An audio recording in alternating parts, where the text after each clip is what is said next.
All right, so the topics we're going to be covering this evening, we're going to do a relatively brief overview of Spark, okay? The level set here is you will not walk out of here as a Spark expert, but you will hopefully at least understand the architecture. We're going to start at about a 30,000 foot level, and we might make it down below the 10,000 foot ceiling maybe, okay? But I'm basically just going to give you a little bit of background in how Spark works, some very minor comparisons to some aspects of Hadoop, but I'm going to keep that fairly light. I could talk about this stuff for a long time. I mean, you know, I've been giving 1-day and 3-day classes in this, and even those don't cover everything. So we'll do a little bit of background here. We're going to touch on a quick architectural overview. We're going to touch on RDDs, which are the fundamental building blocks inside Spark. We're going to touch on transformations and actions and tie those back to Scala. We're going to touch very briefly on DataFrames, only because that's the new way that you're supposed to be interacting with Spark. And because you're also going to see them a little bit in some of the demos that I give. We're going to talk about what Spark streaming actually is. We're going to talk about how it works a little bit, because it doesn't work like other streaming solutions. We're going to talk briefly, or you will see in here, some of the things you can stream, and then we'll talk about other things and how to adapt to those. I'm going to do demos in something called the Databricks notebook environment. Databricks is the company that, that employs most of the Spark committers. Most of those Spark committers were in the Berkeley AMP lab where Spark was developed. Their product is a notebook. If you've ever seen the IPython notebook or Jupyter or Zeppelin or any of those things, and there is an open source Spark notebook out there, it's that kind of thing. You know, interaction with the Spark cluster from within a browser. But they're making this into their product, and the goal behind this for them is that if this thing is not just a playground, it's a place where you can actually deploy Spark jobs and not worry about how, you know, what it takes to spin up all the EC2 cluster stuff. So since I kind of have free access to this thing as one of their trainers, I'm going to use that. They like this because then it looks like I'm pitching their product as well. Okay, so if you end up liking the product and you have information or have questions about it, I can get you in touch with the guys who set all the pricing stuff up. And they have new pricing tiers and stuff coming along. And then we are actually going to look at some actual code. Hope modulo it actually working. Okay, I need to put this in here. First of all, portions of this deck are mine. Portions of the deck I adapted from Databricks training material with their permission. Most of their training material they release as under the Creative Commons license, but I always ask them permission. Also mentioned, this came through today, NewCircle is actually running a public Spark Foundations class here in Philly. It's currently scheduled for November 3rd through November 5th. I'm slated to teach it. If you're interested in doing that class, there's a tiny URL up there. These slides will be published. Okay, so you can go find that URL later. I also have a discount code, so if you decide you want to register for this, let me know. I'll give you the discount code. I don't know what the discount is. I haven't looked at it, but just to keep in mind, if you want to go to a training class and not have to travel, there is a currently public one that's scheduled here. All right, so here's the brief overview of Spark. It's a general purpose computing engine for distributed processing of data. That's a fancy term. You'll actually see that term out in the Spark documentation. But what most people compare it to is Hadoop. Okay, anybody in here used Hadoop? Anybody in here hate Hadoop as much as I do? So Spark was intended to, a lot of the guys who developed Spark were Hadoop committers, actually. But the intent behind Spark was to make it easier to do this kind of big data processing, easier to program, and faster. So one of the things that Spark does to make things faster is it keeps stuff in memory as much as possible. We'll talk a little bit about that. So it's fast.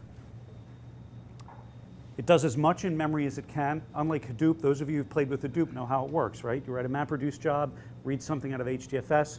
At the end of that MapReduce phase, you dump stuff back into HDFS. You want to do 5 or 6 transformation jobs. You're going to use something like Uzi to do your scheduling, and each one of those stages is reading and writing from HDFS, right? So you're I/O bound at that point. Spark is not necessarily I/O bound because it does its best to keep things around in memory.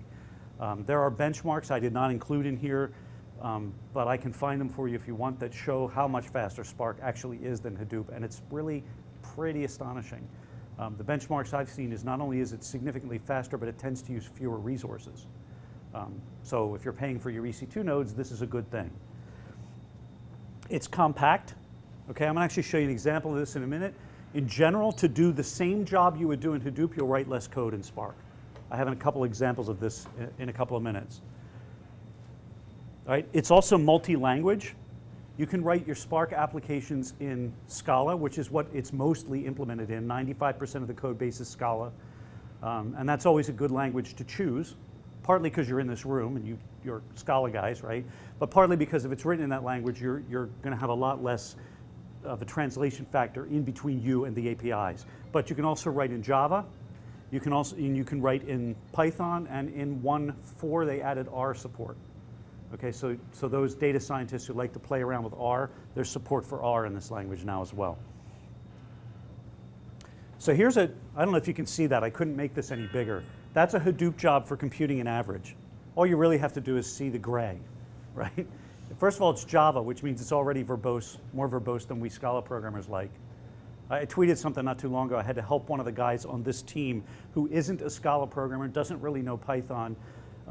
So he was building some initial labs out in Java, and I was helping them debug this. And my tweet basically said, you know, after doing Scala for 7 years now, I really, really hate writing in Java. All right. So not only is this really Java verbose, but in addition to that, there's just a lot of stuff you have to do to set this up. This is the RDD version of that in Spark. Now, the person who put this together, I cut and pasted this. I probably would make this a little cleaner. The tuple syntax makes that a little hard to read, but it's less code. In fact, it's such a pleasure to work with this for a couple of reasons. First of all, those of you who have been playing around with Scala collections will recognize these things. The RDD level stuff, it looks a lot like the kind of transforms you're used to doing on a Scala collection. What are the 3 most common transforms we do on a Scala collection? Anybody want to, besides Michael, anybody want to pipe in? If you have a Scala collection, what are the 3 most common? Map is one of the most common. Filter.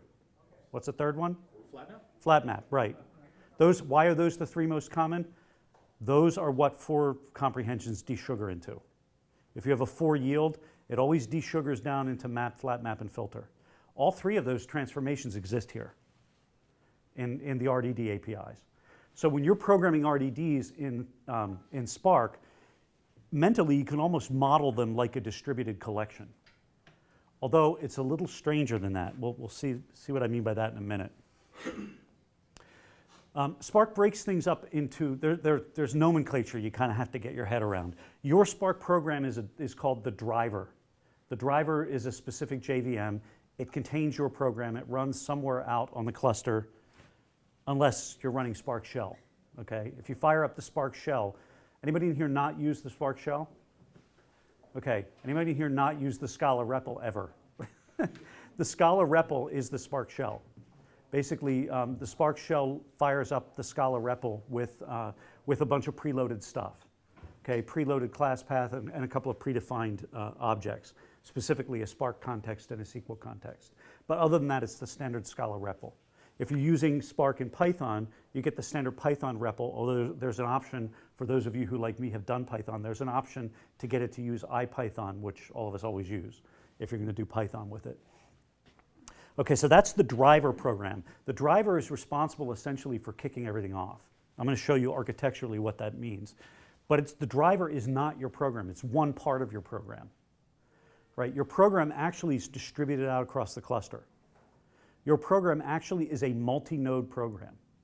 There are all kinds of complicated pieces to Spark where it does things like gather up the data that you're using and serialize it and send it out across the wire. It does bytecode serialization as well. Oh, look, you need to do something with this lambda that you're passing to this map function. It gathers up the bytecode for that lambda and then does a scope analysis, figures out what that bytecode is referring to, gathers up that information and serializes that all and distributes that all out across the cluster. So literally, your application is running on multiple nodes in the cluster. Okay? Your driver is in control of it, but it's not all running. It's not a single JVM program anymore. It's literally a distributed program. So this is an example. Now before I go into this, There are things in Spark called cluster managers. There are actually 4, I'm going to say 4, but really it's 3. There are 3 cluster managers currently supported in Spark, and a 4th one is sort of a pretend cluster manager. The standalone Spark cluster manager is what we're going to be depicting here. That, if you download the DataStax distribution that you and I were talking about earlier, that comes with Cassandra and a cluster manager, which is the Spark standalone cluster manager. Yarn, those of you who've done Hadoop are familiar with Yarn, right? Yarn is the cluster manager most people use with Hadoop. So if you're already a Hadoop shop, Spark will work with Yarn. You don't have to go use some other cluster manager. Another cluster manager it works with that also came out of the Berkeley Amp Lab is Mesos. Mesos is a general purpose cluster manager. So if you're doing lots and lots of different things across your cluster, you might choose to run Mesos to manage all that stuff. And Spark will work in there. So the general, yes? Do you know what's more widely used? Do I know which cluster manager is more widely used? For Spark? I don't know the demographics of that. The general heuristics are, if you're going to be a Spark-only shop, probably the simplest choice for you would be to use the Spark standalone. And the simplest way to do that is if you're going to be using Cassandra as well, use the DataStax distribution because they bundle all that stuff up very nicely. If you're already a Hadoop shop and you want to migrate over to Spark and you're using Yarn, then you would stick with Yarn. Like, why introduce additional stuff, right? So like if you're using EMR. You might just stick with Yarn, right? If you have a lot of other stuff that you're running in your cluster, maybe you're going to migrate toward Mesos to do common management of all that stuff and then just drop Spark in under there. It depends on your use case. Now, I said those are the 3, right? But I actually said there's kind of a 4th one, and there is kind of a 4th one. When you bring up the Spark shell, or PySpark for that matter, and you don't specify a master, a particular cluster master to connect to, it comes up in local mode. Local mode is basically a pretend cluster inside your JVM. Essentially, it's a thread pool. Okay, so it's all inside the JVM. You have, your cluster is the machine you're running on, and the remote nodes are simulated with threads inside the JVM. Obviously, you don't want to do this for production, but it's a great way to play around with something on the airplane, right, where you can't actually spin up a cluster, or if you're just fooling around with Spark and you have relatively small data sets. Okay, so this is intended to depict at kind of a higher level what goes on with the standalone cluster manager. So the cluster manager, this would be a cluster with 2 worker nodes. Okay, the driver program is depicted like that because it's supposed to look a little bit like the Scala shell, right? There's a master that knows where all the workers are. What I have in orange there is literally a JVM called the worker, which is kind of a misnomer. A worker is really more like a manager. So what happens is the driver program starts up and is told your master is over there. So it contacts the master and it says, I need these resources to do my distributed computing. The master knows where all the worker nodes are. So the master contacts the worker nodes and says, hey, you need to allocate me some resources. Now these workers have been configured so that they have a certain amount of memory that they're allowed to allocate and a certain number of what Spark tends to call slots or cores, which is another misnomer. And they can allocate those to what are called executors. So they will allocate an executor. An executor is another JVM. It is given a certain amount of memory and a certain number of slots, indicated here with a T because I didn't change it. These executors are individual JVMs running on this node. The executors then contact the driver and they say, okay, you and me, we're working together. At which point the worker can step out of the communications path and the master can step out of the communications path.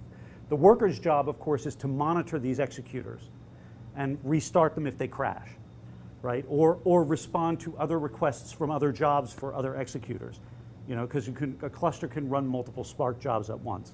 But that's the general layout of a Spark cluster. So what's running your application here? There's code in the driver, and there's code that the driver has sent across the wire to the executors. Okay, so that's the basic 20,000-foot view of, you know, a standard Spark cluster architecture. Yeah, that's the safest way to think about it. One analogy, the question was, is it safe to think about the worker as not really participating in your program, but as managing? Yeah, I kind of think about it as analogous to an akka supervisor. Okay, its responsibility is to manage fault tolerance in one part, and another to allocate resources. So it's given a certain pool of resources it's allowed to allocate and a certain strategy by which it can allocate those resources, and it takes care of managing that on your behalf. In order for the code to be sent over the wire, I presume it's presumed that the version of Java running on all the machines is the same. Yeah, you have a couple of restrictions. You want the same version of Java running across the machines. The data that you are using inside your closures, let's say, must be serializable. Right. Okay? Now there are two kinds of serialization, right? There's the standard Java serialization, but what the Spark people actually recommend is that you use Cryo, which is one of these third-party serialization libraries. Cryo has a couple of additional requirements, like you need to tell Cryo, hey, these are the classes that I'm going to be serializing, but it does a much more efficient serialization. So for a production cluster, they recommend that you tell Spark, hey, I don't want to use standard serialization, I want to use Cryo. And then the requirements for serialization are just only slightly different. But one of the common things that can happen is that you try to start something up and your whole program dies with a not serializable exception, right? And sometimes it's weird because you've confirmed that, I mean, you look at the code and you say, this should be serializable, but guess what? It closed over something all the way up there that's not serializable, right? So you'd have to be a little careful about that. All right, so what's an RDD? We're going to talk very briefly about what this is, largely because you need to understand, currently, you need to understand a little bit about RDDs to understand how to interact with Spark. Even though DataFrames are the preferred way to interact with Spark, you can't really use them effectively if you don't understand at least something about RDDs. It's actually an acronym. It stands for Resilient Distributed Data Set. Okay, I'm going to show you a picture in a minute. These are just the words, right? Can think of it, like I said, think of it as sort of like a distributed collection, or like a distributed array or a list. So kind of like an array or list in your program, like doing a new array or something, except it's all over the cluster. Okay, it's actually a data set that's been partitioned across the cluster. All right, so I kind of jumped ahead there. It represents partitioned data. So the idea here is that if you're processing data out of a Cassandra database, let's say, or a Parquet file, we'll talk about some of these types later, or an HDFS file, right? That data actually gets distributed out across all the nodes in the cluster. Each node gets a different partition of that data. And all of those partitions combined together represent all of your data, and those are modeled with this thing called an RDD. All right, and actually, we kind of have two different uses for this term. There's the generic use of an RDD, meaning we mean this is a distributed data set. The resilient part, by the way, is the fault-tolerant part. But inside your program, inside your driver program, remember, your program, the code that you write is the driver, right? Pieces of it get picked up by Spark and serialized out over to the network. But your program actually starts up in the driver. And you'll have handles to these objects called RDDs. The way I like to describe these in classes is that you've got the general concept of an RDD being a distributed data set. Inside your program, this thing that you're holding in your hand that has an RDD type, that's kind of like a file handle, right? So if one of the common questions that comes up in classes is, you just created an RDD. Does that thing have any data in it? Well, no. Think of it like a file descriptor. You create it, it's like opening a file. If you open a file and you get a file descriptor back, is there any data in that thing? No, it's just a handle that lets you go get the data when you need it. So conceptually, that's kind of sort of, it's an imperfect metaphor, but it's kind of the notion you should be striving for. It's not really a container of data. It's a handle to allow you to manipulate data from the driver, even though the data isn't local. All right, so this is an example of an RDD. Okay, let's suppose I've got this data set with 25 items in it, hardly big data, but I can't fit big data on the screen, right? And I've distributed this data out across the cluster. And my particular cluster, with a particular partitioner, and there are several partitioners in there. The most common one is called a hash partitioner, and it does what you would expect. It uses the hash code. This has divided it up into 5 partitions. Okay, so what is a partition? Does anybody have an idea what I mean by partition here? Those chunks of data will likely be on different nodes. Maybe. Definitely. Okay, so here's the thing. You need to distinguish in your mind between the notion of a partition and the notion of a node. it's entirely possible to have data that is partitioned into 5 partitions running on a 2-node cluster, right? At which point, at least 2 of the clusters are going to have 2 of those partitions. They may still be working on them in parallel in a multi-threaded sense, right? And those threads may still be mapped onto multiple cores within that machine, so it may be truly parallel, but it's not going to be parallel in the sense that each one is necessarily running on a different machine. Partitions are the means by which we parallelize our data, but they're not the only thing. You have to partition your data first, but where they end up on the cluster depends on how big the cluster is, how many resources are being allocated, that sort of thing. Migrate from one place to another? They can. In a sense, the partitions will not migrate, but what can happen is that certain transformations on an RDD will cause data to go across the network. Okay, I'll talk about that in just a minute. I don't actually have a slide that discusses that. Can I ask one question, Brent? Who takes care of the overall health of the cluster? Does it use Zookeeper or something under the hood? Or It doesn't under the hood, but if you want all the cluster managers except local, can be run under Zookeeper to manage that. Okay, so rather than build that in, they basically said we will run with Zookeeper. So if you want that kind of high availability, you can run the whole thing under Zookeeper. All right, so this is a 3-node cluster, so we can already tell that we're not going to get one partition per node, right?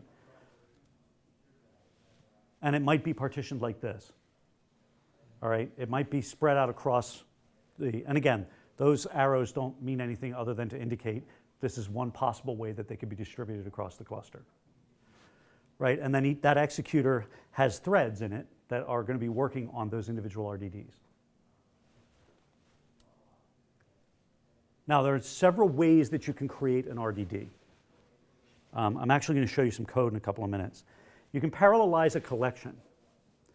I'll show you the code for that before we actually run some of it. What does this mean? So what this actually means is I start, this is most commonly done within the Spark shell. I've got an array of data. I know the array will fit in memory because I loaded it in memory. But I want to play with some Spark algorithms with this data. So I call parallelize on it, and what that causes to happen is it causes the driver to partition up that array and distribute those partitions out across the network from the driver, okay? So now you've got that array that you loaded into the driver pushed out across the network. So now you can play with some of your parallel algorithms. Now this is really good for playing with data and doing data analysis prior to doing ETL, for instance, or prior to doing machine learning, because it's very common, you know, before you do ETL, you have to kind of get a sense of what the data looks like. Before you do machine learning, you definitely have to get a sense for what the data looks like. It's very common to say, okay, I've got to explore this data a little bit. I'm going to chunk it down into a small hunk of data and load it into memory and play with it locally. And that's fine. And parallelize is good for working out your algorithms. You definitely don't want to do this in production. Okay, if you do this in production, that means your driver has become a bottleneck for I/O. Bad move. All right, so the second way to do it is to read data from an external, usually a distributed source. So if you read data, for instance, from HDFS, you tell Spark, I want to initialize this RDD from HDFS. The assumption, of course, is that HDFS, being a distributed file system, is accessible from all the nodes in the cluster, right? So what will happen is the partitioning strategy is they're all aware of what that partitioning strategy is, so they all choose an appropriate block from that HDFS file. So each block in the HDFS file becomes a partition. That's just the way the HDFS connector works. And then different nodes read different blocks. And they all read them themselves. So the driver is no longer a bottleneck, right? The data is actually being read on the individual nodes. So when you do that kind of I/O, and the Cassandra connector and the S3 connector, they all work the same way.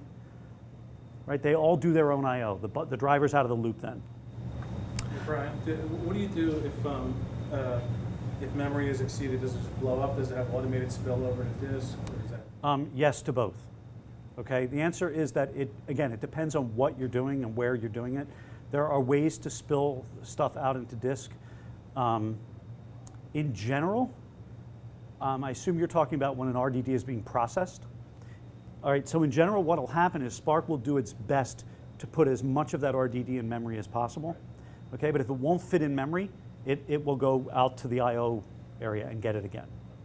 Okay, and read it as it needs it. There is the capability of doing caching. So you can say, I'd like to cache this RDD, please. I've read it in. I don't want to have to go back to HDFS every time. I'm going to be running through this stuff multiple times. Please cache it. Caching strategies are a whole topic we could spend hours on, right? But there is a way to do that, and when you get into caching, there are ways to say cache it in memory, cache it to disk with one level of replication, cache it to disk serialized so it takes up less memory. There are a whole bunch of different strategies for caching that you can use. Right, another way that you can create an RDD is by transforming it from another RDD. Okay, now thinking back to Scala collections, we do this all the time. I start with an array of strings. I'm going to do a map on that and convert those things to an array of ints. I'm then going to do another map on that, convert that to a sequence. And then maybe I'll do another map on that and convert it to a sequence of tuples, and finally filter the stuff out I don't want and map it into a map, right? These are all transformations on arrays. And you can do those on RDDs, and what you get back is another RDD. Right? And finally, via Spark streaming, which is the reason we're here. Right? Spark streaming produces RDDs, and I'm going to show you how that works in a little bit. And that went too fast. So this is, these are two ways, for instance, to create, I assume you can all read that. These are two ways to create an initial RDD.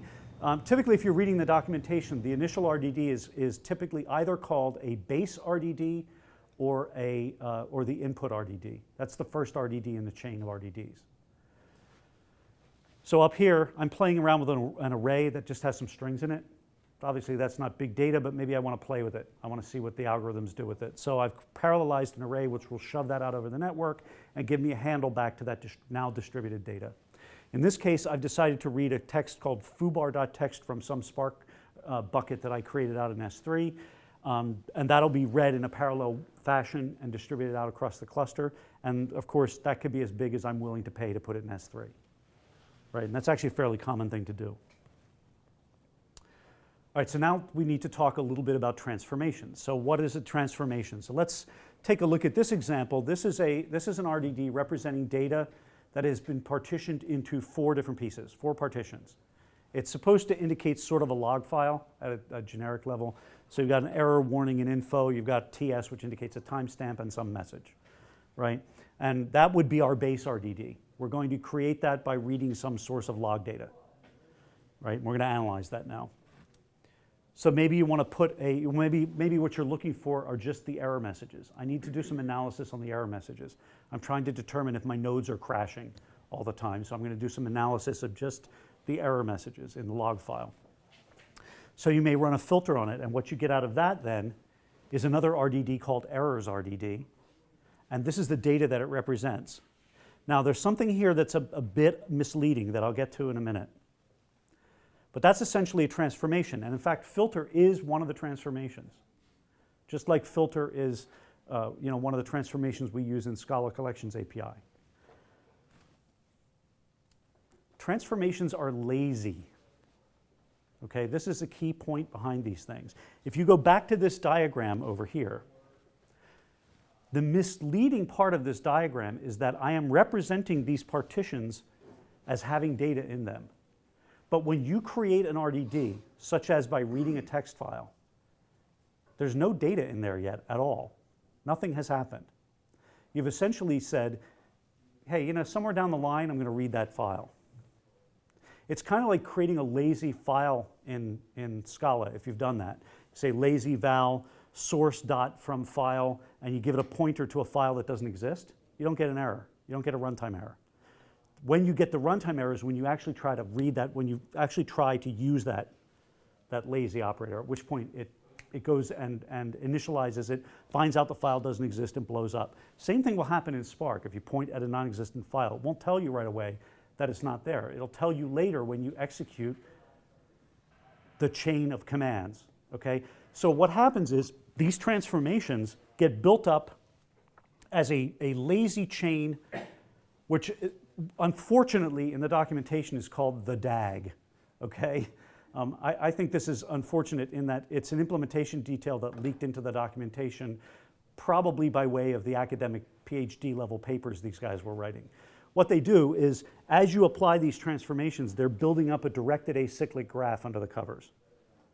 Okay, we all know what that is. It's just typical computer science data structure. It makes sense in this case. It's directed. It doesn't go in a cycle. You're building up a graph, right? And that graph is just, in a sense, the execution instructions that you're going to run later. Okay, and literally in the documentation, you'll see this referred to as the DAG. Okay, so the fact that it's leaked into the documentation might be unfortunate, but we're stuck with it, so you might as well get used to the term. They build this execution plan, the DAG, transformation after transformation after transformation after transformation, but nothing happens. Nothing happens until you run an action, which we're going to look at in a minute. Well, but if you think about it, it's conceptually similar to this. Okay, anyone in here play with Scala collection views at all? So if you create a Scala collection, like you say array and you give it some bunch of elements, or you say like 1 to 100 dot to array, you get an array back. And if you do a filter on that, it transforms it right then and there and gives you back a new filtered array. And then if you do a map on the result of that, it transforms it right then and there and gives you back a new mapped array. If, on the other hand, you say, take that initial array and I'd like to operate on a view of that array, then what happens is that each of those filter transformations, the map transformations, whatever, they return what amounts to a lazy iterator. Okay, they return what amounts to something that hasn't executed yet. And it's not going to be executed until later you do something like toArray on it or for each on it, or something that causes traversal to happen, at which point the entire chain on that view will be lazily executed. You'll also see this in the new Java 8 collections API with lambdas. They have that same notion, right? Because it's very efficient. And for those Python programmers, Python 2, if you go from Python 2 to Python 3, that's sort of the default behavior in Python 3 now. This is like an IEnumerable. It's very similar to an IEnumerable. It behaves in the same way. It's a lazy iterator. Okay? So a view in Scala is a lazy version of a collection. So transformations are like calling filter or map on a view. I would recommend, we're not going to do it here, but I would recommend pulling up the Scala REPL sometime, create yourself an array, and do some maps and filters on that, and then go back to that original array and say array.view and do some maps and filters on that and see what happens. I mean, this is one of those things I can talk about in words, but as soon as you throw it up in the REPL, it's immediately obvious what's going on. All right, yes? It's literally the driver program that's building up the DAG that goes on Yes. an action or some of that just actually makes it allow you to execute. Yes, right. And in fact, the triggering of the DAG, the execution of the DAG, which is triggered by an action, that's actually what causes the file read, right? And here's one of the fundamental problems that people don't realize about Spark. I wouldn't say it's a problem. Here's one of the problems that you can get into with Spark if you're not aware about how this works. I build up this long chain of transformations, and I'm reading out of a 4 gigabyte HDFS file, let's say. And I run a transformation. I have all these transformations on there, and I run an action. And there's an action like count. How many records are left? Count. What does count do? It's going to trigger the execution of that DAG. It's going to trigger a read of the 4 gigabyte file. Data will start flowing into the nodes down through the partitions. The transformations will be remotely processed, bit by bit, over and over again. Finally, they get through the whole chain on all the data, and the count comes back to the driver. Okay, good. It's a nice size count. All right, I'm ready to do my real work. So now you run another action. Guess what? Everything starts all over again. Okay, that read of the data, that data that just contributed to that executed query plan that worked so hard to get you your count, all that data is gone now. Okay? No, not by default. Not always. Let me get back to that in a minute. When you create a bunch of transformations, so you have your initial RDD, and then you do like map, filter, map, like a few times. Right. Does it efficiently combine those transformations? No. They get run in. They get run in the order you give them. That's why there are DataFrames. We'll get to that in a minute. The answer to your question is that by default nothing is cached, but that's kind of sort of a lie, in that there are several kinds of transformations. So there are transformations where no data needs to go across the network. So for instance, I start out with an RDD of strings, okay? Let's say what I've done is I've read a line in, and I've broken that line up into the words that are in that line. So now that second RDD is an RDD of strings, words, right? And what I do is I transform those words into a tuple, word 1, word 1. I'm going to do this to do a count. That transformation doesn't cause any network traffic because all I'm doing is a local augmentation of information within each node. But now let's say, okay, I've got a bunch of these words all out there, and I want to sum them all up. I want to collect them all together and group the like words with each other. Well, that's a problem, right? Because what I've got is maybe the, him over here, and I've got her, she, the over here, and the thes all have to get together. So there's a certain amount of network traffic that's involved in that sort of transformation. That particular kind of transformation is called a shuffle. You have to shuffle data across the network. Under the covers, as it turns out, in order to do the shuffle, files are written. And those files will hang out there. So Spark will do a little bit of an optimization. If you later run that same DAG again, Spark will notice if the shuffle files are still there, it will say, you know what, I don't have to go back to the beginning because all the shuffle files are still there. Right? So there's a case where there is some caching, but you can't count on that, which is why what a lot of people do is they'll say, once I've got my data winnowed down to an RDD I think is a reasonable size, and this is the RDD I'm going to be calling a lot of actions on, that's the one I'll cache. Right? And if you cache it, of course, the next action that you run, the first action that you run, will cause Spark to go read the data from the data source. But as it drops through that cached RDD, it's almost like it's falling into a net. Right? At which point later, provided you don't run out of cache memory, later when you execute the second action, Spark will look up and say, oh, you know what? This guy's cached. I don't have to go back to the beginning. Right? But that's your job to choose when to cache that. It's not done by default. Okay? But as I said, there is sort of a there's sort of a slight optimization under the covers for that one. All right, so example of an action might be this one. Okay, and this is a horribly named action. And I'm probably going to get some grief for saying that when people see this on YouTube. But who has used the collect function inside the Scala Collections API? Anybody in here besides Michael? There is a collect function in the Scala Collections API, and as it turns out, there's an analog in the RDD API, and it's not this collect. Okay? The collect that's in the Scala Collections API is sort of a combination of map and filter. It's a really cool function. I recommend you look at it. This function takes, this collect function method takes a partial function. For those who don't know what a partial function that is, that's a function that has the case statements from a match clause, but it doesn't cover all the possible cases. Okay? And when the Scala compiler compiles that, it generates, among other things, a method called isDefinedAt. So once collect gets this partial function, it can take that partial function, that lambda, and it can ask it a question. It could say, hey, I got this piece of input. Are you defined for that input?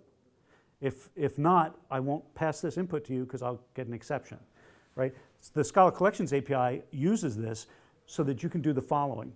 If you call collect on something and you give it a partial function, what will happen is the Collections API will walk through everything in the collection, and for each one it will say, are you defined for this input? If not, I'm throwing that away. It's a filter operation. If so, I'm going to pass it to you and you can transform it. So that collect function, which is wicked cool, is sort of like a combined map and filter. That's not what this is. Although there is one of those in here just to confuse you. Okay? And it's a transformation, not an action. This action is probably one of the more common Spark actions. What this action does is it says, essentially, hey, look, I think I've gotten this RDD down to a small enough size. I want to pull that data back into the driver. So the collect sucks all the data back into the driver so that you can now play with it in an array. It comes back in an array. It goes out to all the partitions and says, hey, the data you have left, give it to me. Goes out to all the nodes, sucks all that data into the driver into one big array. And do those partitions go away because are they tied to the data or are they independent? I'm hesitating because we're having a terminology issue. Conceptually, the RDD is still there. You still have a handle to it. And if you run another action, those partitions will be filled up the same way they were filled up before. But at the point where you run the action and the execution completes, unless caching is in play, there's no data in the RDDs anymore. So those partitions are conceptually still there, but they're empty. So RDDs RDDs are sort of like containers, but they might be empty, right? I kind of think of them as future containers, right? They're sort of almost like futures. in a way, conceptually, but not quite. So what's the problem then with that particular guy? Well, it could blow up memory. Yeah, that's exactly the problem. You'll hear guys, and I don't actually like this term, but you'll hear guys say, well, you know, you could the driver, right? It's very common if you do collect and you haven't winnowed your data set down to a sufficiently small amount of data, you'll blow the driver memory. Your heap will just get exhausted and the whole thing will just happily go away. So you do have to be careful about this. Now there are other actions as well, but running this then, as indicated here, we'll pull it back into the driver. All right, so some of the actions, again, mentioning again, actions trigger the DAG, forces the data to be read, again, modulo any caching, right? If you have caching in place, the data might not be reread. There are other things there to consider, okay? Just to make your minds blow a little bit. Let's imagine I've said, I'm going to cache this RDD. All right, but let's suppose that there's more data to be cached than there is memory to cache it. And I'm using the default caching strategy of memory only. Anybody want to guess what happens? The executable out of memory? Okay, so those are the two answers, and your answer is correct. One answer was the executor will OOM. No, that's not what happens.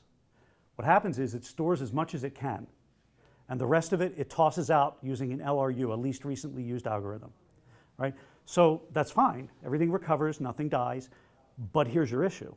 What happens then later when you run that DAG again, because you executed a second action? Spark will go up and say, oh, look, I don't have to go any higher than this because I'm cached. And then this executor will say, yeah, but I don't have everything. So it will actually reinitiate a read of the block of data to fill in the gaps of the things that weren't cached. Okay? Not necessarily problematic unless your data source has changed between runs. Okay? So this is why you can't just say, oh, just cache it. You have to think very carefully, what am I going to cache? How much data is likely to be there? And what caching strategy do I want to use? You know, do I want it to spill to disk? Do I want to spill it? Do I want to just keep it all in memory? Nothing's free, right? There's always some consequence under the covers that you have to think about. All right, the other thing I didn't mention, there are actually two kinds of actions. We've only talked about once. One kind of action is a driver action. Pulls the data back to the driver. Examples of that are collect, count. There are some others. Count by key is another one. These things actually do some calculations and pull data back into the driver memory. Okay, but this would be, if all actions were like this, your program would be very inefficient. Here's an action that you would not want to be pulling into the driver. Okay, the very last thing I want to do is save as a text file. I've done all this transformation on this incoming S3 data, and now I want to dump it as my last resort into HDFS. If that were a driver action, I'm right back to the driver being a bottleneck for I/O again. Okay, so the save as actions all run distributed because that's more efficient. And there's another action called for each. Again, that's a Scala collection action, right? You can run .for each on any collection. That runs distributed. So the .for each will actually run on each individual node and only on the data that happens to be in that RDD on that node. So there are different kinds of actions at the RDD level. Okay, and again, just as a reminder, calling an action like collect is conceptually similar to calling toArray on a view, okay, or .for each on a view, right? If you've transformed a Scala view over and over and over again, finally you call toArray, which causes that thing to need to be traversed in order to produce your array. That's like an action, conceptually, except that's all local to your VM, whereas here it's all distributed. All right, so that's RDDs. I'm going to actually show you a couple of an example in here real quick. But before I do, any questions at all about any of this that you haven't already raised? And it's okay. You've been interrupting me with questions, and that's fantastic. So please continue to do that. Now I actually have to sit down and crane my neck for this part. So let me unfull screen this, and let's go out here. And I'll try to I think I can make this full screen. Okay, so where I'm going to go here is, this is the Databricks cloud. I'm going to make this bigger. But when you log into here, this is essentially a series of notebooks, all right? I've got this stuff over here. I can take a look at things like what clusters are currently running, right? Now this one's called trainers. This is where we do our development for training. So there are a bunch of existing clusters out there, and I created a new one right here. You'll note it says Brian temporary for Meetup. That's to tell all these people, don't kill this, please, I'm using it, right? But I will kill it afterwards and not chew up all your EC2 resources. If I owned this, the way this would work is they would create a host for me, and then I would hook up my S3 credentials to here so that whenever I spawned a cluster, it would come out of my EC2 or my AWS account. But it would run through their product here, and they would charge me, I think the current enterprise tier is like $750 a month. So obviously my small company isn't paying $750 a month for this thing. But they're coming out with a developer tier, which if I weren't actually doing work for them and getting it for free, I would buy. Underneath here, I could see any tables that were created, jobs that have been run. Where we're going to go is in this area called Workspace. This new version has users. It would be under here, except that this is an older version. So where I have put things here is under a directory for me. Here's the phase meetup. There's a bunch of stuff under here. And we're going to take a look at this one for now. It's called RDDs.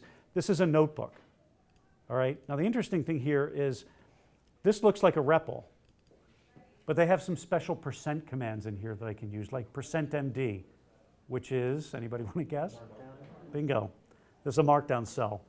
Used to be this actually would go back. So what does this really mean? And this notebook environment supports R, Python, and Scala, not Java, because there's no real REPL. Although I did, by the way, find a Java REPL that some guy wrote that actually works pretty well, but they didn't integrate it here. What happens is that there's a JVM in the background that this JavaScript is connecting to whenever I run a command. And in fact, it used to be the JVM in the background was actually used to render the markdown, but now they actually do that up here, so it's nice and fast. So when you get in here, you can type whatever code you want, just like in a REPL. Up here, it's Shift-Enter to run the thing. All right, so what we're going to do is I've got a copy of, I went out to Bartleby and pulled down Leaves of Grass and ripped out all the metadata, which probably violates the license, and dumped it into S3. And then this particular environment, you're going to see a weird path name. It's going to say DBFS:. That's a Databricks file system. All that really is their front end. It's a little mini file system that makes things in S3 buckets behave like they're local files, so that you can use all the standard Spark local stuff, but it gets resolved out of an S3 bucket. And so what I did was I used their tool set to copy out of my S3 bucket into their S3 bucket so that I could create a DBFS mount point for this data. So we're going to read this Leaves of Grass text file. So let me make this even bigger. So here you can see that I'm opening up this text file, and I'm getting back an RDD. All right, and to prove to you that this is completely lazy, I'll show you what happens if I give you the wrong one. That cancel thing says it was going into the background. So now there's an RDD, but nothing's been read yet. All right, so let me open this one up. You can see the results from the previous run here. I didn't clear them out. So that's how many. Now, what is that? What does that represent? Anybody want to guess? Bingo. Text file by default breaks up the file that it's reading in lines. So I've got files with lines in them. All right.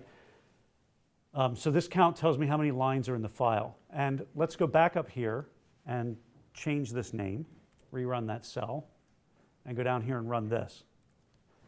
It's at that point that I get my input exception.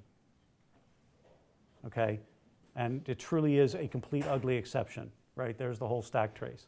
So it literally is lazy. It did not detect that this path was incorrect until it actually tried to run that count and execute the DAG, which had one node in it, right?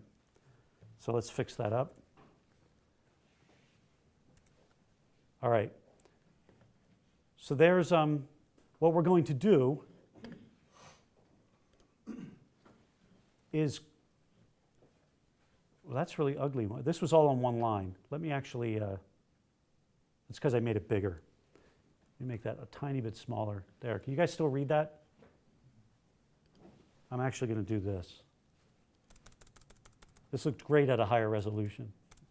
Okay, so this is an RDD, 2 RDD transformations. Somebody want to explain to me what's going on there? Well, let's take it apart. Look at the first one. I'm trimming the input line, and then what am I doing? I'm splitting it on actually spaces and non-word characters. Why did I choose that? Because I examined the data before I actually wrote this thing and noticed that there were things like M dashes and stuff in it and commas, and I don't want to count those.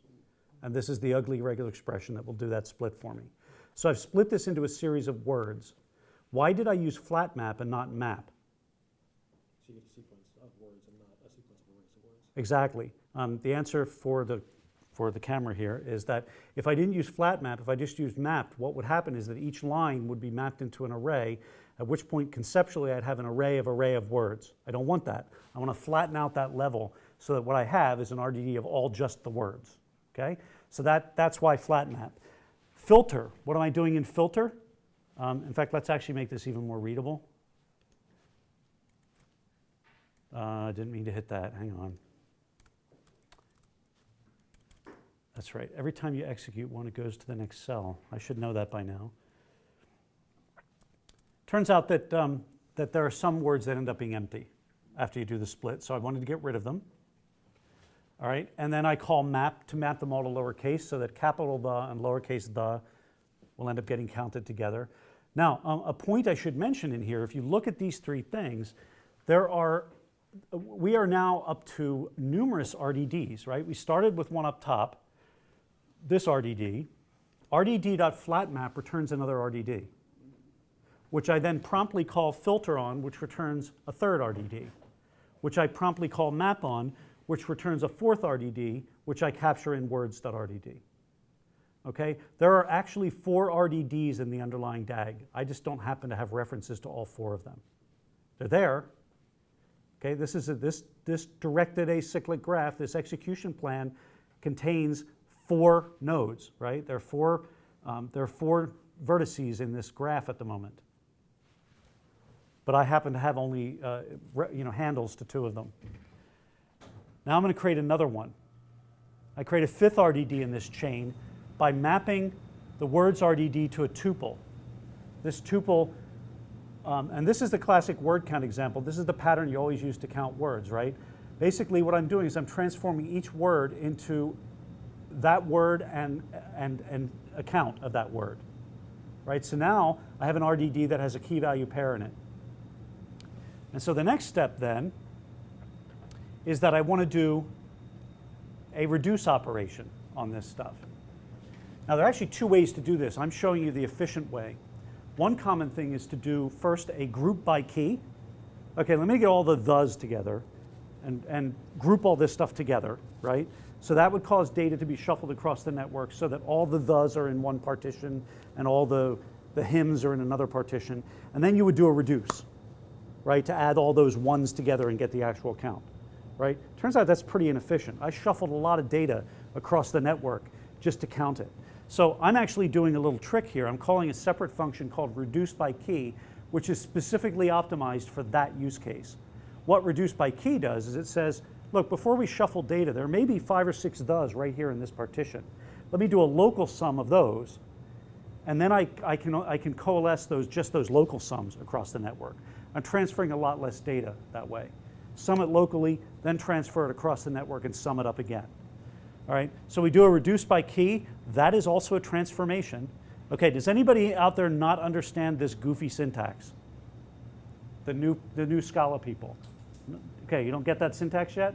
Kind of. All right, so the easiest way to describe that syntax is as follows, and I'll use this REPL. Just follow, it's easy to explain. I can show you exactly what it is. I'm going to create an array here. A equals 1 to 10 to array. All right? And what I want to do with that array, having created that, I want to map it to an array of strings. Okay? Actually, no, let's use reduce as an example. I want to sum it up. I want to do a reduce. So I could do this. Reduce All right, so what goes into reduce? A reduction function. What does that reduction function take? 2 arguments. I of type int, j of type int, I plus j. Okay, if I run that, I get a sum. That is the formal definition of this lambda. However, Scala knows what these types are. Why? Because it knows what kind of function, what kind of array is being passed into reduce. The compiler knows that, so I'm allowed to do this. I can leave the type signature off for these variables and just put them in like that. Okay, you with me so far? All right, still works, right? That works because it can infer the types. As it happens, there's another compiler optimization. The compiler says, you know what? Unless you're wrapping this stuff up in weird parentheses that confuse me, the compiler, if you are only referring to these arguments once inside the lambda, then you don't even need this part. You can just replace them with underscores. That's the first argument, that's the second argument. Okay, that's it, that's all it is. So that's the deconstruction. This looks really, really weird to people when they first see this. And what I've often heard is, God, why are you Scala people doing this, right? And so the answer is that this is like anything else, right? It doesn't take really long to understand this. It's 2 arguments, it's very clear you're adding them together, right? Now, if I had 5 of them, I probably would not use this underscore convention because then it's ridiculous to try to follow it, particularly if I'm doing, you know, a number of different operations. But for 2 or sometimes even 3, your typical experienced Scala programmer will look at that and say, of course I understand that, that makes sense, perfect sense. What value does it give you? How much harder is it, how much easier is it to type an underscore than an out? Well, so the answer to that is, in the REPL, it's of extraordinary value, okay? But even in code, the standard Scala ethos is generally less code is better until it becomes unreadable. But sometimes. And the until is often ignored. Yeah, it's a matter of taste. Right? I mean, Well, Scala- so like if you look at Scala Z, the until it becomes unreadable is generally ignored, yeah, right? It's a matter of taste. Okay. But in general, most and the guys with Databricks, for instance, and on the Spark team, they have a huge style guide that actually says, you know, we're going to reject this code if it's unreadable, right? So they probably won't even go above 2. I don't find that the least bit unreadable because I've been doing Scala for 7 years and you get used to it. But again, it's like anything else. If you've programmed Python, when do you use a lambda and when do you don't use a lambda? Well, when they become unreadable, you stop using lambdas and you make defs, right? Lambdas are particularly ugly syntax, but it's okay in places. This is the same sort of thing. All right, so going back up to here. Hey, Brian, I saw a picture of Odersky's keyboard. It actually has 12 underscore keys on it. Yeah, I'm sure it does. Do you get many dates at the bar with that joke? Try the veal. Okay, so what's happening here is that I'm basically saying reduce by key, and my reduction algorithm is to take the values. What reduce by key does is it collects the keys and then hands the values into the reduction function. So I'm adding the values together. And then I'm saying I want to do a sort on these values because I want to show them in descending order. So there's another transformation called sort by. That takes a lambda as well. First argument is a lambda. This is really horrible for those of you who don't understand Scala. This combines 2 unreadable things. The underscore syntax for parameter passing with the underscore reference to an element of a tuple, okay? Because what comes into sort by then is a tuple of 2 elements, and the most compact notation for accessing the second element of a 2 tuple is underscore 2. So what am I doing here? I'm saying I want to sort by the second element of the tuple, namely the count. I want to sort in descending order, okay? Again, this is a transformation. I still haven't executed a DAG. I'm building up the transformations. Then I say take 100. That's an action. Give me the top 100 elements. Now, I could have pulled all this data back into the driver and done these sorts. But why would I want to do that? I want to do as much on the cluster as I can, right? So what I've done here is I've done everything on the cluster up to this take. This pulls back the top 100 elements, and then it's just a collection. Then it's an array. Okay, so this final for each is not a Spark action at all. This is the standard collection API for each that's looping over each element. All right, and I'm passing that into a partial function. Why am I using a partial function there? Because that way I don't have to use that underscore tuple nonsense. I can decode it into two nice, easy to read variables, and I'm just printing them out, and now we can see that it's no big surprise that the is the most popular word in there. But if you've ever read any Walt Whitman poetry, you'll not be at all surprised to find, especially if you've read Leaves of Grass, that the fourth one in there is I, okay? He uses the first person a lot in that particular collection. So, you know, not terribly interesting as far as big data processing goes, but it gives you a flavor for how you use RDDs. All right? With me so far? We're still not to streaming yet, right? So I'm going to do a brief review of DataFrames. We can take 5-minute bathroom break then, and then dive into streaming if you want. Okay, this might run a little past the hour and a half I allocated. If you get bored or you have kids at home or whatever and you have to leave, I won't be offended. All right, so DataFrames. Really brief introduction to DataFrames. They've been there since 1.3. They're pretty much solidified now. They're conceptually based on pandas in Python and the DataFrames in R. What are they? They are a higher level abstraction. So one of the problems you have with RDDs is the Scala ones are really pretty fast. The Python ones are really pretty slow. Why? Well, with the Python RDDs, you can pass lambdas in Python functions. But this is Python, this isn't Jython. Something has to be able to execute those lambdas and access the Python data structures. So what happens is that Spark actually says, oh, you're using Python, and on each one of the nodes, it spins up a Python VM next to the JVM. And whenever it has to do Python-specific stuff, it ships that stuff over to the Python VM and back. Okay? Not exceptionally quick. Okay? But if all you're doing is examining data, maybe it's okay, right? Oh, I'm doing some ETL here, or I'm doing some, you know, some data analysis or data science-y stuff. But in general, those of you in here are going to be much happier with Spark because you're all going to be using it from Scala. So what DataFrames do, though, is that we don't pass lambdas around and we don't pass data structures around. What the API looks more like, I'm going to show you in a minute, it looks more like SQL. And in fact, it's tied to SQL. Spark SQL and DataFrames are fundamentally tied together, and the the declarative DataFrame API looks a lot like SQL calls, or at least conceptually, sort of. And I'm not going to go into this in any detail. You can find more detail about this online, but I will mention that what happens is that with DataFrames, what the calls to these SQL-ish kinds of functions are really doing, they're essentially building like a SQL AST under the covers, or a query plan. Think of it as a query plan, right? When that query plan is finally realized, which is basically you're calling an action, there's an optimizer, a query optimizer that is very similar conceptually to the query optimizers in RDBMSs that figures out how to implement those data frame operations in terms of RDDs. And it turns out there are 60 types of RDDs. It uses like 3 of them, okay? And then it calculates a couple of physical plans out of that, does a cost optimization, chooses the appropriate physical plan based on the cost optimization, executes that physical plan in terms of RDDs. This turns out to have a couple of benefits. Benefit number 1 is you don't have to do all that low-level RDD stuff. It's sort of like a higher-level language. Benefit number 2 is it doesn't matter what language you're programming in because this declarative API is just building a query plan. The query plan ends up being implemented purely on the JVM. Okay, so now that penalty, the performance penalty I mentioned where you use Python and it's dramatically slower because it's shipping data back and forth to these Python VMs, it goes away. Because all you're doing is describing what you want to do, and this Catalyst optimizer under the covers is implementing what you want to do in terms of its chosen RDDs. Turns out it can do other things too, like predicate pushdown. It notices, for instance, that you're doing a join up here and then filtering the data, for instance. And it says, you know what, that join would be a lot more efficient if I move the filter up here. So it will do that, right? It can even be smart enough to say, hey, you know what?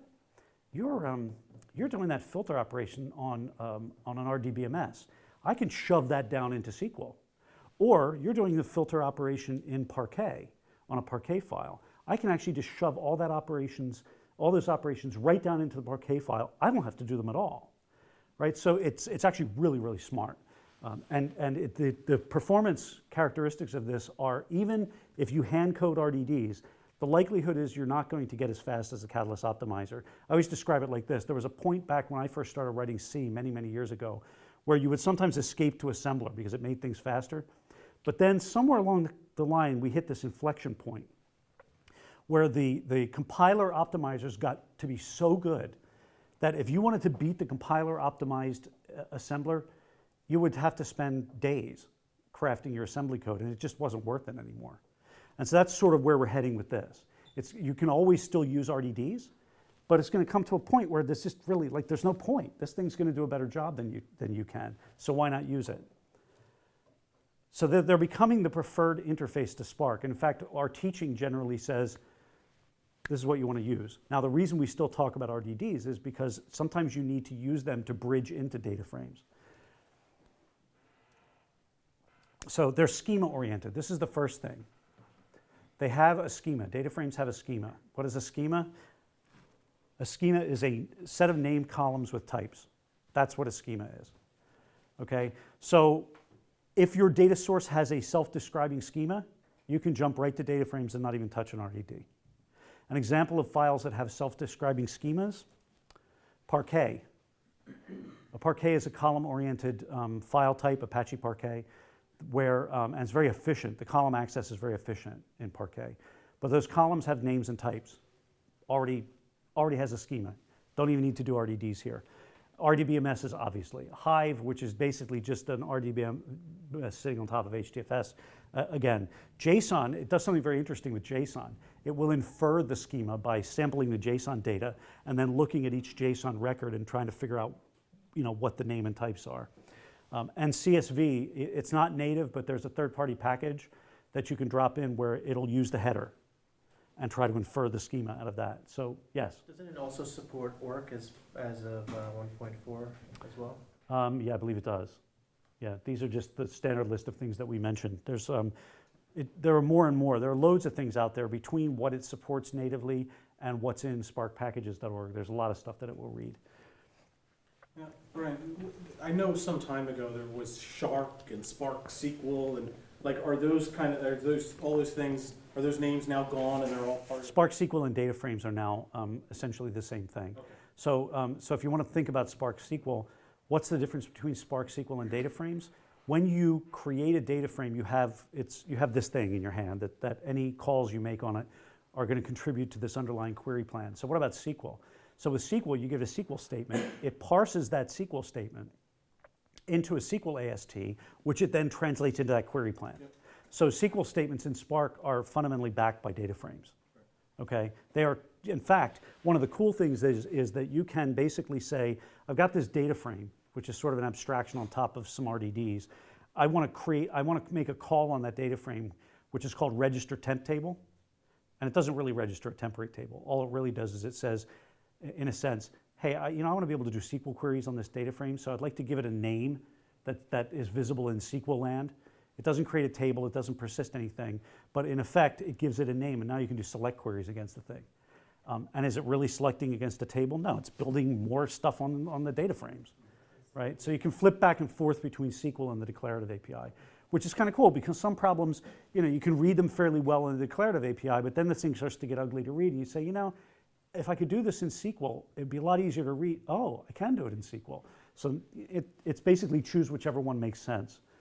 When I was teaching this class at Spark Summit West, there was one group of people, this is like 150 people, I'm walking around and one guy says, I wish you'd show me the SQL stuff earlier. This is awesome.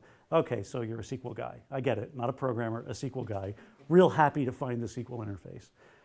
Totally irrelevant to him that it did the exact same thing as the other one we looked at. Okay, so what it does is it provides functions like this: select, filter, group by, count, things like that, and different kind of count than the one that pulls stuff back. So it really does look an awful lot like a declarative SQL. Now this even requires less code usually than RDD. So if we flip back to the average, right? So there's our RDD average against right up here. That's how you do it in DataFrames. I mean, it's much smaller, and that's not terribly hard to read if you know the APIs. And if you find that ugly to read, you could just as easily get the initial data frame here, which notice I'm reading a Parquet file, map that to a temporary table, and convert that to a SQL statement. It would do the exact same thing, right? So it even reduces the amount of code you have to write, which as Scala programmers, we love that, right? The less I have to type, the happier a guy I am. But that's not just an ethos, right? I mean, I like the fact that when I'm reading Scala code, I'm not wading through all that Java boilerplate that's there for no other reason than fear, right? Oh my God, I better put an accessor there because I can't make it public. And now you got all these weeds to walk through to get to your business logic, right?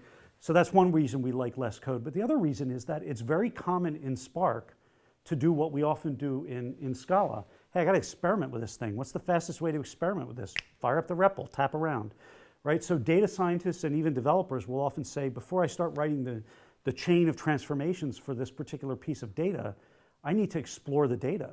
Before I decide what machine learning algorithm to apply to this thing and what hyperparameters to give it, I need to look at the data and do some ETL on it. I'm not writing programs to do that. I'm going to do it in the REPL. And the less I have to type, the faster my job is going to go. I noticed a distinct lack of underscores in the DataFrame example. I can put them in if you want. There are some things I will show you in there that they do have, like here, okay? So here's an example where we're reading a Parquet file. So again, as I said, Parquet has a self-describing schema. So I can go right to DataFrames because it can look in the Parquet metadata and determine what the columns and their types are, right? So here I've got a data frame that has been built out of this Parquet file. I've do a filter on that. Now you see that right there, df sub age. This is part of the DSL that in Scala anyway, that wraps the data frames. So this actually gets translated into a query. If you've used the Slick API, it's the same kind of idea. You've got these expressions, but those expressions don't actually execute anything. They're captured as part of the DSL, and they become part of the query plan. This is essentially comparable to Link, right? I will not claim to have spent, happily, I will not claim to have spent very much time playing with Link on Microsoft, but my understanding is that it is, yes. Now, to your point, I can introduce something here that's more underscorey if you'd like. Okay, so where I have df paren age, they've also introduced in the Scala API a string interpolator. We've all seen those, right? S quote, F quote, things like that. They've introduced one called $. Why? Because we don't want to type a lot when we're in the REPL. So instead of saying df paren age paren, I can just say $, quote, age. Okay, so you can get almost Perlish if you really want with this. All right, and there was an extra line in here that I need to remove. That lines.rdd does not belong there. Now, there is a problem, okay? Let me back up so I'm not giving away the story yet. There is a problem. What if you're reading a file that does not have a self-describing schema? So let's say you're reading it's sort of like a CSV file. It's not a true CSV file. It's just comma separated. It doesn't have quoting and any of that stuff. The government produces thousands of these kinds of files, right? And a lot of times they don't have headers. That's not self-describing. You can't say to the software, hey, read that and infer the schema. But what you can do is you can say, look at that. There's obviously a human readable schema in there. The software isn't smart enough to pick it out, but I can tell that that's a first name and that's an age and that's a gender. So the thing does have a schema, it's just not self-describing. Turns out it's pretty easy to teach the DataFrame API what the schema is. This is a case why you need to know RDDs, right? Because you have to start with an RDD, and then here's one of several ways to do it. For Scala programmers, this turns out to be the easiest way. I start out with this RDD. I've got an RDD of lines. Okay? I have this case class. I happen to know this particular CSV file has a person's first name, gender, and age. Okay? So there's my case class that represents that.